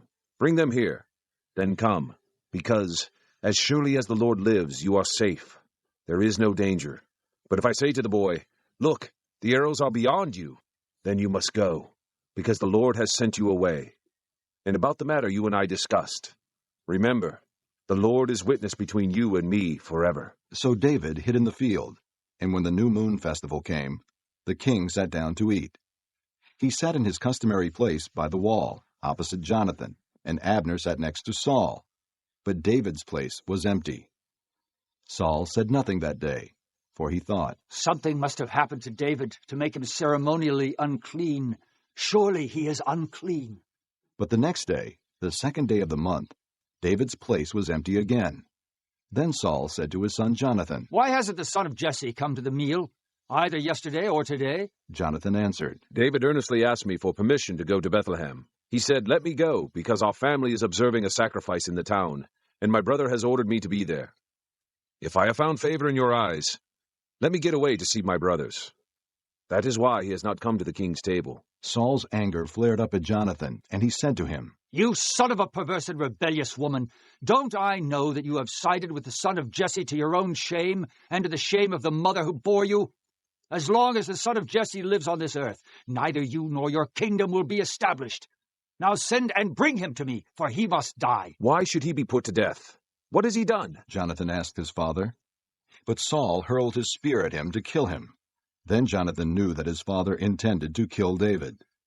Jonathan got up from the table in fierce anger. On that second day of the month he did not eat, because he was grieved at his father's shameful treatment of David. In the morning Jonathan went out to the field for his meeting with David. He had a small boy with him, and he said to the boy, Run, and find the arrows I shoot. As the boy ran, he shot an arrow beyond him. When the boy came to the place where Jonathan's arrow had fallen, Jonathan called out after him, Isn't the arrow beyond you? Then he shouted, Hurry! Go quickly! Don't stop! The boy picked up the arrow and returned to his master. The boy knew nothing of all this, only Jonathan and David knew. Then Jonathan gave his weapons to the boy and said, Go, carry them back to town. After the boy had gone, David got up from the south side of the stone and bowed down before Jonathan 3 times. with his face to the ground. Then they kissed each other and wept together, but David wept the most. Jonathan said to David, "Go in peace, for we have sworn friendship with each other in the name of the Lord, saying, 'The Lord is witness between you and me, and between your descendants and my descendants forever.'" Then David left, and Jonathan went back to the town. Chapter 21. David went to Nob, to Ahimelech the priest. Ahimelech trembled when he met him and asked, "Why are you alone? Why is no one with you?" David answered Ahimelech the priest, "The king charged me with a certain matter and said to me, 'No one is to know anything about your mission and your instructions. As for my men, I have told them to meet me at a certain place. Now then, what do you have on hand? Give me 5 loaves of bread, or whatever you can find.'" But the priest answered David, "I don't have any ordinary bread on hand. However, there is some consecrated bread here, provided the men have kept themselves from women." David replied, "Indeed, women have been kept from us, as usual whenever I set out. The men's things are holy, even on missions that are not holy. How much more so today?" So the priest gave him the consecrated bread, since there was no bread there except the bread of the presence that had been removed from before the Lord, and replaced by hot bread on the day it was taken away. Now one of Saul's servants was there that day, detained before the Lord. He was Doeg the Edomite, Saul's head shepherd. David asked Ahimelech, "Don't you have a spear or a sword here? I haven't brought my sword or any other weapon because the king's business was urgent." The priest replied, "The sword of Goliath the Philistine, whom you killed in the valley of Elah, is here. It is wrapped in a cloth behind the ephod. If you want it, take it. There is no sword here but that one." David said, "There is none like it. Give it to me." That day David fled from Saul and went to Achish, king of Gath. But the servants of Achish said to him, "Isn't this David, the king of the land? Isn't he the one they sing about in their dances? Saul has slain his thousands, and David his tens of thousands." David took these words to heart, and was very much afraid of Achish, king of Gath. So he pretended to be insane in their presence, and while he was in their hands he acted like a madman, making marks on the doors of the gate, and letting saliva run down his beard. Achish said to his servants, "Look at the man! He is insane! Why bring him to me? Am I so short of madmen that you have to bring this fellow here to carry on like this in front of me? Must this man come into my house?" Chapter 22. David left Gath and escaped to the cave of Adullam. When his brothers and his father's household heard about it, they went down to him there. All those who were in distress or in debt or discontented gathered around him, and he became their leader. About 400 men were with him. From there David went to Mizpah in Moab and said to the king of Moab, "Would you let my father and mother come and stay with you until I learn what God will do for me?" So he left them with the king of Moab, and they stayed with him as long as David was in the stronghold. But the prophet Gad said to David, "Do not stay in the stronghold. Go into the land of Judah." So David left and went to the forest of Hereth. Now Saul heard that David and his men had been discovered, and Saul, spear in hand, was seated under the tamarisk tree on the hill at Gibeah, with all his officials standing around him. Saul said to them, "Listen, men of Benjamin. Will the son of Jesse give all of you fields and vineyards? Will he make all of you commanders of thousands and commanders of hundreds? Is that why you have all conspired against me? No one tells me when my son makes a covenant with the son of Jesse. None of you is concerned about me, or tells me that my son has incited my servant to lie in wait for me, as he does today." But Doeg, the Edomite, who was standing with Saul's officials, said, "I saw the son of Jesse come to Ahimelech, son of Ahitub, at Nob. Ahimelech inquired of the Lord for him. He also gave him provisions, and the sword of Goliath, the Philistine." Then the king sent for the priest Ahimelech, son of Ahitub, and his father's whole family, who were the priests at Nob, and they all came to the king. Saul said, "Listen now, son of Ahitub." "Yes, my lord," he answered. Saul said to him, "Why have you conspired against me? You and the son of Jesse, giving him bread and a sword, and inquiring of God for him, so that he has rebelled against me, and lies in wait for me, as he does today." Ahimelech answered the king, "Who of all your servants is as loyal as David, the king's son-in-law? captain of your bodyguard and highly respected in your household. Was that day the first time I inquired of God for him? Of course not. Let not the king accuse your servant or any of his father's family, for your servant knows nothing at all about this whole affair." But the king said, "You will surely die, Ahimelech, you and your father's whole family." Then the king ordered the guards at his side, "Turn and kill the priests of the Lord, because they too have sided with David. They knew he was fleeing, yet they did not tell me." But the king's officials were not willing to raise a hand to strike the priests of the Lord. The king then ordered Doeg. "You turn and strike down the priests." So Doeg the Edomite turned and struck them down. That day he killed 85 men who wore the linen ephod. He also put to the sword Nob, the town of the priests, with its men and women, its children and infants, and its cattle, donkeys, and sheep. But Abiathar, a son of Ahimelech, son of Ahitub, escaped and fled to join David. He told David that Saul had killed the priests of the Lord. Then David said to Abiathar, "That day, when Doeg the Edomite was there, I knew he would be sure to tell Saul, 'I am responsible for the death of your father's whole family. Stay with me. Don't be afraid. The man who is seeking your life is seeking mine also. You will be safe with me.'" Chapter 23. When David was told, "Look, the Philistines are fighting against Keilah and are looting the threshing floors," he inquired of the Lord, saying, "Shall I go and attack these Philistines?" The Lord answered him, "Go, attack the Philistines and save Keilah." But David's men said to him, "Here in Judah we are afraid. How much more, then, if we go to Keilah against the Philistine forces?" Once again David inquired of the Lord, and the Lord answered him, "Go down to Keilah, for I am going to give the Philistines into your hand." So David and his men went to Keilah, fought the Philistines, and carried off their livestock.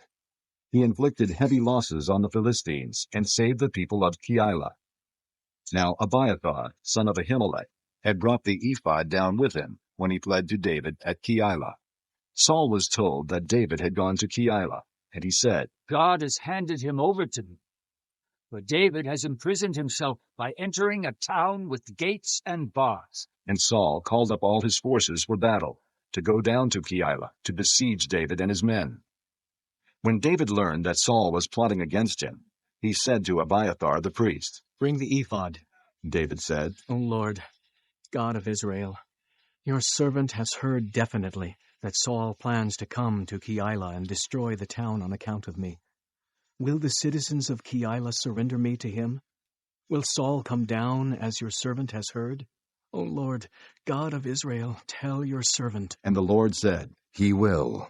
Again David asked, "Will the citizens of Keilah surrender me and my men to Saul?" And the Lord said, "They will." So David and his men, about 600 in number, left Keilah and kept moving from place to place. When Saul was told that David had escaped from Keilah, he did not go there.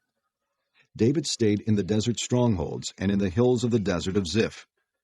Day after day Saul searched for him, but God did not give David into his hands. While David was at Horesh, in the desert of Ziph, he learned that Saul had come out to take his life. And Saul's son Jonathan went to David at Horesh and helped him find strength in God. "Don't be afraid," he said. "My father Saul will not lay a hand on you. You will be king over Israel, and I will be second to you. Even my father Saul knows this." The two of them made a covenant before the Lord. Then Jonathan went home, but David remained at Horesh. The Ziphites went up to Saul at Gibeah and said, "Is not David hiding among us in the strongholds at Horesh, on the hill of Hakilah, south of Jeshimon? Now, O king, come down whenever it pleases you to do so, and we will be responsible for handing him over to the king." Saul replied, "The Lord bless you for your concern for me. Go and make further preparation. Find out where David usually goes and who has seen him there. They tell me he is very crafty. Find out about all the hiding places he uses and come back to me with definite information. Then I will go with you. If he is in the area, I will track him down among all the clans of Judah." So they set out and went to Ziph ahead of Saul. Now David and his men were in the desert of Maon, in the Arabah south of Jeshimon. Saul and his men began the search, and when David was told about it, he went down to the rock and stayed in the desert of Maon. When Saul heard this, he went into the desert of Maon in pursuit of David. Saul was going along one side of the mountain, and David and his men were on the other side, hurrying to get away from Saul. As Saul and his forces were closing in on David and his men to capture them, a messenger came to Saul, saying, "Come quickly! The Philistines are raiding the land." Then Saul broke off his pursuit of David and went to meet the Philistines. That is why they call this place Selah Hamelekah. And David went up from there and lived in the strongholds of En-Gedi. Chapter 24. After Saul returned from pursuing the Philistines, he was told, "David is in the desert of En-Gedi." So Saul took 3,000 chosen men from all Israel and set out to look for David and his men near the crags of the wild goats. He came to the sheep pens along the way. A cave was there, and Saul went in to relieve himself. David and his men were far back in the cave. The men said, "This is the day the Lord spoke of when he said to you, 'I will give your enemy into your hands for you to deal with as you wish.'" Then David crept up unnoticed and cut off a corner of Saul's robe. Afterward, David was conscience-stricken for having cut off a corner of his robe. He said to his men, "The Lord forbid that I should do such a thing to my master, the Lord's anointed, or lift my hand against him, for he is the anointed of the Lord." With these words David rebuked his men and did not allow them to attack Saul. And Saul left the cave and went his way. Then David went out of the cave and called out to Saul, "My lord the king." When Saul looked behind him, David bowed down and prostrated himself with his face to the ground. He said to Saul, "Why do you listen when men say David is bent on harming you? This day you have seen with your own eyes how the Lord delivered you into my hands in the cave. Some urged me to kill you, but I spared you. I said, I will not lift my hand against my master, because he is the Lord's anointed. See, my father, look at this piece of your robe in my hand. I cut off the corner of your robe, but did not kill you. Now understand and recognize that I am not guilty of wrongdoing or rebellion. I have not wronged you, but you are hunting me down to take my life. May the Lord judge between you and me, and may the Lord avenge the wrongs you have done to me, but my hand will not touch you. As the old saying goes, from evildoers come evil deeds, so my hand will not touch you. Against whom has the king of Israel come out? Whom are you pursuing? A dead dog? A flea? May the Lord be our judge and decide between us. May he consider my cause and uphold it. May he vindicate me by delivering me from your hand." When David finished saying this, Saul asked, "Is that your voice, David, my son?" And he wept aloud. "You are more righteous than I," he said. "You have treated me well, but I have treated you badly. You have just now told me of the good you did to me. The Lord delivered me into your hands, but you did not kill me. When a man finds his enemy, does he let him get away unharmed? May the Lord reward you well for the way you treated me today. I know that you will surely be king, and that the kingdom of Israel will be established in your hands. Now swear to me by the Lord that you will not cut off my descendants or wipe out my name from my father's family." So David gave his oath to Saul. Then Saul returned home, but David and his men went up to the stronghold. Chapter 25. Now Samuel died, and all Israel assembled and mourned for him, and they buried him at his home in Ramah. Then David moved down into the desert of Maon. A certain man in Maon, who had property there at Carmel, was very wealthy. He had 1,000 goats and 3,000 sheep, which he was shearing in Carmel. His name was Nabal, and his wife's name was Abigail. She was an intelligent and beautiful woman, but her husband, a Calebite, was surly and mean in his dealings. While David was in the desert, he heard that Nabal was shearing sheep. So he sent 10 young men and said to them, "Go up to Nabal at Carmel, and greet him in my name. Say to him, 'Long life to you, good health to you and your household, and good health to all that is yours. Now, I hear that it is sheep-shearing time. When your shepherds were with us, we did not mistreat them, and the whole time they were at Carmel, nothing of theirs was missing. Ask your own servants, and they will tell you. Therefore, be favorable toward my young men, since we come at a festive time. Please, give your servants and your son David whatever you can find for them." When David's men arrived, they gave Nabal this message in David's name. Then they waited. Nabal answered David's servants, "Who is this David? Who is this son of Jesse? Many servants are breaking away from their masters these days. Why should I take my bread and water and the meat I have slaughtered for my shearers and give it to men coming from who knows where?" David's men turned around and went back. When they arrived, they reported every word. David said to his men, "Put on your swords." So they put on their swords, and David put on his. About 400 men went up with David, while 200 stayed with the supplies. One of the servants told Nabal's wife Abigail, "David sent messengers from the desert to give our master his greetings, but he hurled insults at them. Yet these men were very good to us. They did not mistreat us, and the whole time we were out in the fields near them, nothing was missing. Night and day, they were a wall around us all the time we were herding our sheep near them. Now think it over and see what you can do, because disaster is hanging over our master and his whole household. He is such a wicked man that no one can talk to him." Abigail lost no time. She took 200 loaves of bread, 2 skins of wine, 5 dressed sheep, 5 seahs of roasted grain, 100 cakes of raisins, and 200 cakes of pressed figs, and loaded them on donkeys. Then she told her servants, "Go on ahead. I'll follow you." But she did not tell her husband Nabal.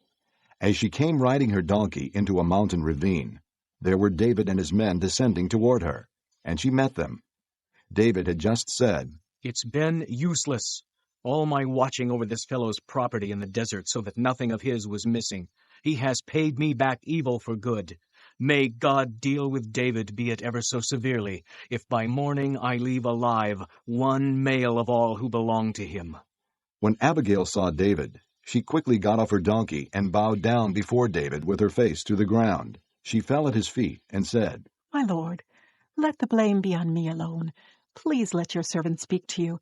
Hear what your servant has to say. May my lord pay no attention to that wicked man Nabal. He is just like his name. His name is Fool, and folly goes with him. But as for me, your servant, I did not see the men my master sent.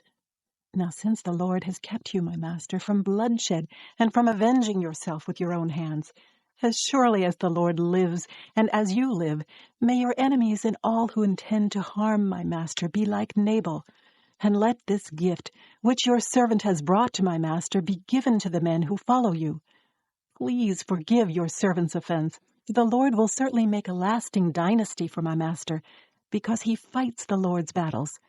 Let no wrongdoing be found in you as long as you live. Even though someone is pursuing you to take your life, the life of my master will be bound securely in the bundle of the living by the Lord your God. But the lives of your enemies he will hurl away as from the pocket of a sling. When the Lord has done for my master every good thing he promised concerning him, and has appointed him leader over Israel, my master will not have on his conscience the staggering burden of needless bloodshed or of having avenged himself. And when the Lord has brought my master success, remember your servant." David said to Abigail, "Praise be to the Lord, the God of Israel, who has sent you today to meet me. May you be blessed for your good judgment and for keeping me from bloodshed this day and from avenging myself with my own hands. Otherwise, as surely as the Lord, the God of Israel, lives, who has kept me from harming you, if you had not come quickly to meet me, not one male belonging to Nabal would have been left alive by daybreak." Then David accepted from her hand what she had brought him and said, "Go home in peace.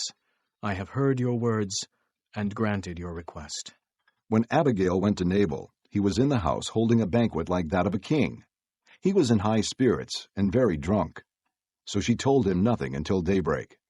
Then in the morning, when Nabal was sober, his wife told him all these things, and his heart failed him, and he became like a stone.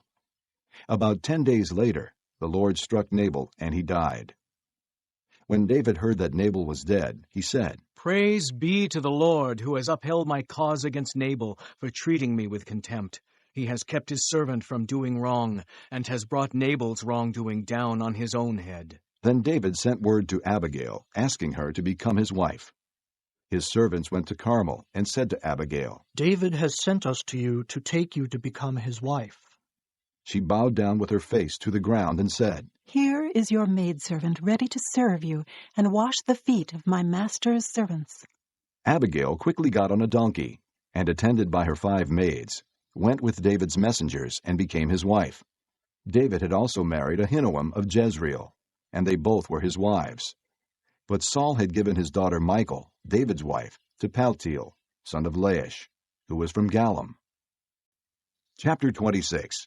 The Ziphites went to Saul at Gibeah and said, "Is not David hiding on the hill of Hachilah, which faces Jeshimon?" So Saul went down to the desert of Ziph with his 3,000 chosen men of Israel to search there for David. Saul made his camp beside the road on the hill of Hachilah, facing Jeshimon, but David stayed in the desert. When he saw that Saul had followed him there, he sent out scouts and learned that Saul had definitely arrived. Then David set out and went to the place where Saul had camped. He saw where Saul and Abner, son of Ner, the commander of the army, had lain down. Saul was lying inside the camp, with the army encamped around him. David then asked Ahimelech the Hittite and Abishai, son of Zeruiah, Joab's brother. "Who will go down into the camp with me to Saul?" "I'll go with you," said Abishai. So David and Abishai went to the army by night, and there was Saul, lying asleep inside the camp with his spear stuck in the ground near his head. Abner and the soldiers were lying around him. Abishai said to David, "Today God has delivered your enemy into your hands. Now let me pin him to the ground with one thrust of my spear. I won't strike him twice." But David said to Abishai, "Don't destroy him. Who can lay a hand on the Lord's anointed and be guiltless? As surely as the Lord lives," he said, "the Lord himself will strike him. Either his time will come and he will die, or he will go into battle and perish. But the Lord forbid that I should lay a hand on the Lord's anointed. Now, get the spear and water jug that are near his head, and let's go." So David took the spear and water jug near Saul's head, and they left. No one saw or knew about it, nor did anyone wake up. They were all sleeping, because the Lord had put them into a deep sleep. Then David crossed over to the other side and stood on top of the hill some distance away. There was a wide space between them. He called out to the army and to Abner, son of Ner. "Aren't you going to answer me, Abner?" Abner replied, "Who are you who calls to the king?" David said, "You're a man, aren't you? And who is like you in Israel? Why didn't you guard your lord the king? Someone came to destroy your lord the king. What you have done is not good. As surely as the Lord lives, you and your men deserve to die, because you did not guard your master, the Lord's anointed. Look around you. Where are the king's spear and water jug that were near his head?" Saul recognized David's voice and said, "Is that your voice, David, my son?" David replied, "Yes, it is, my lord the king." And he added, "Why is my lord pursuing his servant? What have I done? And what wrong am I guilty of? Now let my lord the king listen to his servant's words. If the Lord has incited you against me, then may he accept an offering. If, however, men have done it, may they be cursed before the Lord. They have now driven me from my share in the Lord's inheritance and have said, 'Go, serve other gods.' Now do not let my blood fall to the ground far from the presence of the Lord. The king of Israel has come out to look for a flea, as one hunts a partridge in the mountains." Then Saul said, "I have sinned. Come back, David, my son. Because you considered my life precious today, I will not try to harm you again. Surely I have acted like a fool and have erred greatly." "Here is the king's spear," David answered. "Let one of your young men come over and get it. The Lord rewards every man for his righteousness and faithfulness. The Lord delivered you into my hands today, but I would not lay a hand on the Lord's anointed. As surely as I valued your life today, so may the Lord value my life and deliver me from all trouble." Then Saul said to David, "May you be blessed, my son David. You will do great things and surely triumph." So David went on his way, and Saul returned home. Chapter 27. But David thought to himself, "One of these days I will be destroyed by the hand of Saul. The best thing I can do is to escape to the land of the Philistines. Then Saul will give up searching for me anywhere in Israel, and I will slip out of his hand." So David and the 600 men with him left and went over to Achish, son of Maoch, king of Gath. David and his men settled in Gath with Achish. Each man had his family with him, and David had his 2 wives, Ahinoam of Jezreel and Abigail of Carmel, the widow of Nabal. When Saul was told that David had fled to Gath, he no longer searched for him. Then David said to Achish, "If I have found favor in your eyes, let a place be assigned to me in one of the country towns, that I may live there. Why should your servant live in the royal city with you?" So on that day Achish gave him Ziklag, and it has belonged to the kings of Judah ever since.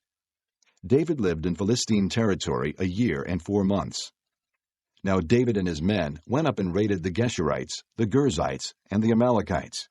From ancient times, these peoples had lived in the land extending to Shur and Egypt. Whenever David attacked an area, he did not leave a man or woman alive, but took sheep and cattle, donkeys and camels, and clothes. Then he returned to Achish. When Achish asked, "Where did you go raiding today?" David would say, "Against the Negev of Judah." Or, "Against the Negev of Jerahmeel." Or, "Against the Negev of the Kenites." He did not leave a man or woman alive to be brought to Gath, for he thought, "They might inform on us and say, 'This is what David did.'" And such was his practice as long as he lived in Philistine territory. Achish trusted David and said to himself, "He has become so odious to his people, the Israelites, that he will be my servant forever." Chapter 28. In those days the Philistines gathered their forces to fight against Israel. Achish said to David, "You must understand that you and your men will accompany me in the army." David said, "Then you will see for yourself what your servant can do." Achish replied, "Very well. I will make you my bodyguard for life." Now Samuel was dead, and all Israel had mourned for him and buried him in his own town of Ramah. Saul had expelled the mediums and spiritists from the land. The Philistines assembled and came and set up camp at Shunem, while Saul gathered all the Israelites and set up camp at Gilboa. When Saul saw the Philistine army, he was afraid. Terror filled his heart. He inquired of the Lord, but the Lord did not answer him by dreams or Urim or prophets. Saul then said to his attendants, "Find me a woman who is a medium, so I may go and inquire of her." "There is one in Endor," they said. So Saul disguised himself, putting on other clothes, and at night he and 2 men went to the woman. "Consult a spirit for me," he said, "and bring up for me the one I name." But the woman said to him, "Surely you know what Saul has done. He has cut off the mediums and spiritists from the land.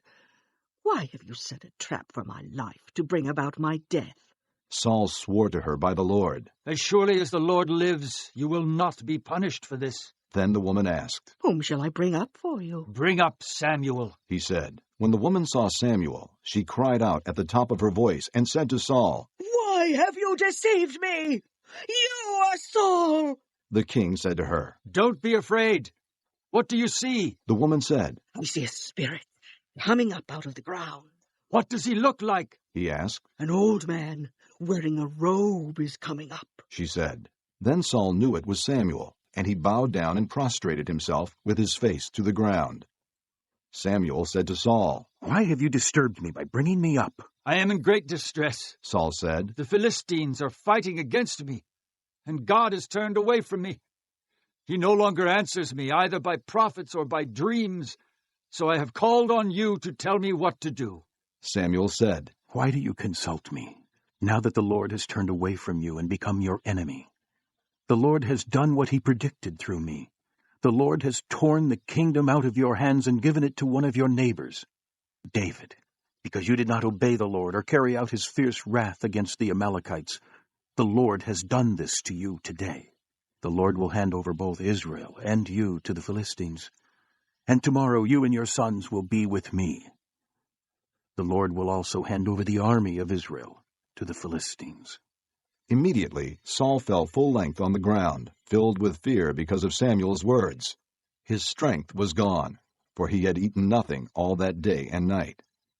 When the woman came to Saul and saw that he was greatly shaken, she said, "Look, your maidservant has obeyed you. I took my life in my hands and did what you told me to do. Now, please listen to your servant, and let me give you some food so you may eat and have the strength to go on your way." He refused and said, I will not eat. But his men joined the woman in urging him, and he listened to them. He got up from the ground and sat on the couch. The woman had a fattened calf at the house, which she butchered at once. She took some flour, kneaded it, and baked bread without yeast. Then she set it before Saul and his men, and they ate. That same night they got up and left. Chapter 29. The Philistines gathered all their forces at Aphek, and Israel camped by the spring in Jezreel. As the Philistine rulers marched with their units of hundreds and thousands, David and his men were marching at the rear with Achish. The commanders of the Philistines asked, What about these Hebrews? Achish replied, Is this not David, who was an officer of Saul, king of Israel? He has already been with me for over a year, and from the day he left Saul until now, I have found no fault in him. But the Philistine commanders were angry with him and said, Send the man back, that he may return to the place you assigned him. He must not go with us into battle, or he will turn against us during the fighting. How better could he regain his master's favor than by taking the heads of our own men? Isn't this the David they sang about in their dances? Saul has slain his thousands, and David his tens of thousands? So Achish called David and said to him, As surely as the Lord lives, you have been reliable, and I would be pleased to have you serve with me in the army. From the day you came to me until now, I have found no fault in you. But the rulers don't approve of you. Turn back and go in peace. Do nothing to displease the Philistine rulers. But what have I done? Asked David. What have you found against your servant from the day I came to you until now? Why can't I go and fight against the enemies of my lord the king? Achish answered, I know that you have been as pleasing in my eyes as an angel of God. Nevertheless, the Philistine commanders have said, He must not go up with us into battle. Now get up early, along with your master's servants who have come with you, and leave in the morning as soon as it is light. So David and his men got up early in the morning to go back to the land of the Philistines, and the Philistines went up to Jezreel. Chapter 30. David and his men reached Ziklag on the third day. Now the Amalekites had raided the Negev and Ziklag. They had attacked Ziklag and burned it, and had taken captive the women and all who were in it, both young and old. They killed none of them, but carried them off as they went on their way. When David and his men came to Ziklag, they found it destroyed by fire, and their wives and sons and daughters taken captive. So David and his men wept aloud until they had no strength left to weep. David's 2 wives had been captured, Ahinoam of Jezreel, and Abigail, the widow of Nabal of Carmel. David was greatly distressed, because the men were talking of stoning him. Each one was bitter in spirit because of his sons and daughters. But David found strength in the Lord his God. Then David said to Abiathar the priest, the son of Ahimelech, Bring me the ephod. Abiathar brought it to him, and David inquired of the Lord, Shall I pursue this raiding party? Will I overtake them? Pursue them, he answered. You will certainly overtake them and succeed in the rescue. David and the 600 men with him came to the Besor ravine, where some stayed behind, for 200 men were too exhausted to cross the ravine. But David and 400 men continued the pursuit. They found an Egyptian in a field and brought him to David. They gave him water to drink and food to eat, part of a cake of pressed figs and 2 cakes of raisins. He ate and was revived, for he had not eaten any food or drunk any water for 3 days and 3 nights. David asked him, To whom do you belong, and where do you come from? He said, I am an Egyptian, the slave of an Amalekite. My master abandoned me when I became ill 3 days ago. We raided the Negev of the Kerethites and the territory belonging to Judah and the Negev of Caleb. And we burned Ziklag. David asked him, Can you lead me down to this raiding party? He answered, Swear to me before God that you will not kill me or hand me over to my master, and I will take you down to them. He led David down, and there they were, scattered over the countryside, eating, drinking, and reveling because of the great amount of plunder they had taken from the land of the Philistines and from Judah. David fought them from dusk until the evening of the next day, and none of them got away, except 400 young men who rode off on camels and fled. David recovered everything the Amalekites had taken, including his 2 wives. Nothing was missing, young or old, boy or girl, plunder or anything else they had taken. David brought everything back. He took all the flocks and herds, and his men drove them ahead of the other livestock, saying, "This is David's plunder." Then David came to the 200 men who had been too exhausted to follow him, and who were left behind at the Besor ravine. They came out to meet David and the people with him. As David and his men approached, he greeted them. But all the evil men and troublemakers among David's followers said, "Because they did not go out with us, we will not share with them the plunder we recovered. However, each man may take his wife and children and go." David replied, "No, my brothers, you must not do that with what the Lord has given us. He has protected us and handed over to us the forces that came against us. Who will listen to what you say? The share of the man who stayed with the supplies is to be the same as that of him who went down to the battle. All will share alike." David made this a statute and ordinance for Israel from that day to this. When David arrived in Ziklag, he sent some of the plunder to the elders of Judah, who were his friends, saying, "Here is a present for you from the plunder of the Lord's enemies." He sent it to those who were in Bethel, Ramoth Negev, and Jadar, to those in Aror, Ziphmoth, Eshtemoa, and Rachel, to those in the towns of the Jerahmeelites and the Kenites, to those in Hormah, Bor-Ashan, Athak, and Hebron, and to those in all the other places where David and his men had roamed. Chapter 31. Now the Philistines fought against Israel. The Israelites fled before them, and many fell slain on Mount Gilboa. The Philistines pressed hard after Saul and his sons, and they killed his sons, Jonathan, Abinadab, and Malchishua. The fighting grew fierce around Saul, and when the archers overtook him, they wounded him critically. Saul said to his armor-bearer, "Draw your sword and run me through, or these uncircumcised fellows will come and run me through and abuse me." But his armor-bearer was terrified and would not do it. So Saul took his own sword and fell on it. When the armor-bearer saw that Saul was dead, he too fell on his sword and died with him. So Saul and his 3 sons and his armor-bearer and all his men died together that same day. When the Israelites along the valley and those across the Jordan saw that the Israelite army had fled, and that Saul and his sons had died, they abandoned their towns and fled. And the Philistines came and occupied them. The next day, when the Philistines came to strip the dead, they found Saul and his 3 sons fallen on Mount Gilboa. They cut off his head and stripped off his armor, and they sent messengers throughout the land of the Philistines to proclaim the news in the temple of their idols and among their people. They put his armor in the temple of the Ashtoreths, and fastened his body to the wall of Bethshan. When the people of Jabesh-Gilead heard of what the Philistines had done to Saul, all their valiant men journeyed through the night to Bethshan. They took down the bodies of Saul and his sons from the wall of Bethshan, and went to Jabesh, where they burned them. Then they took their bones and buried them under a tamarisk tree at Jabesh. And they fasted 7 days.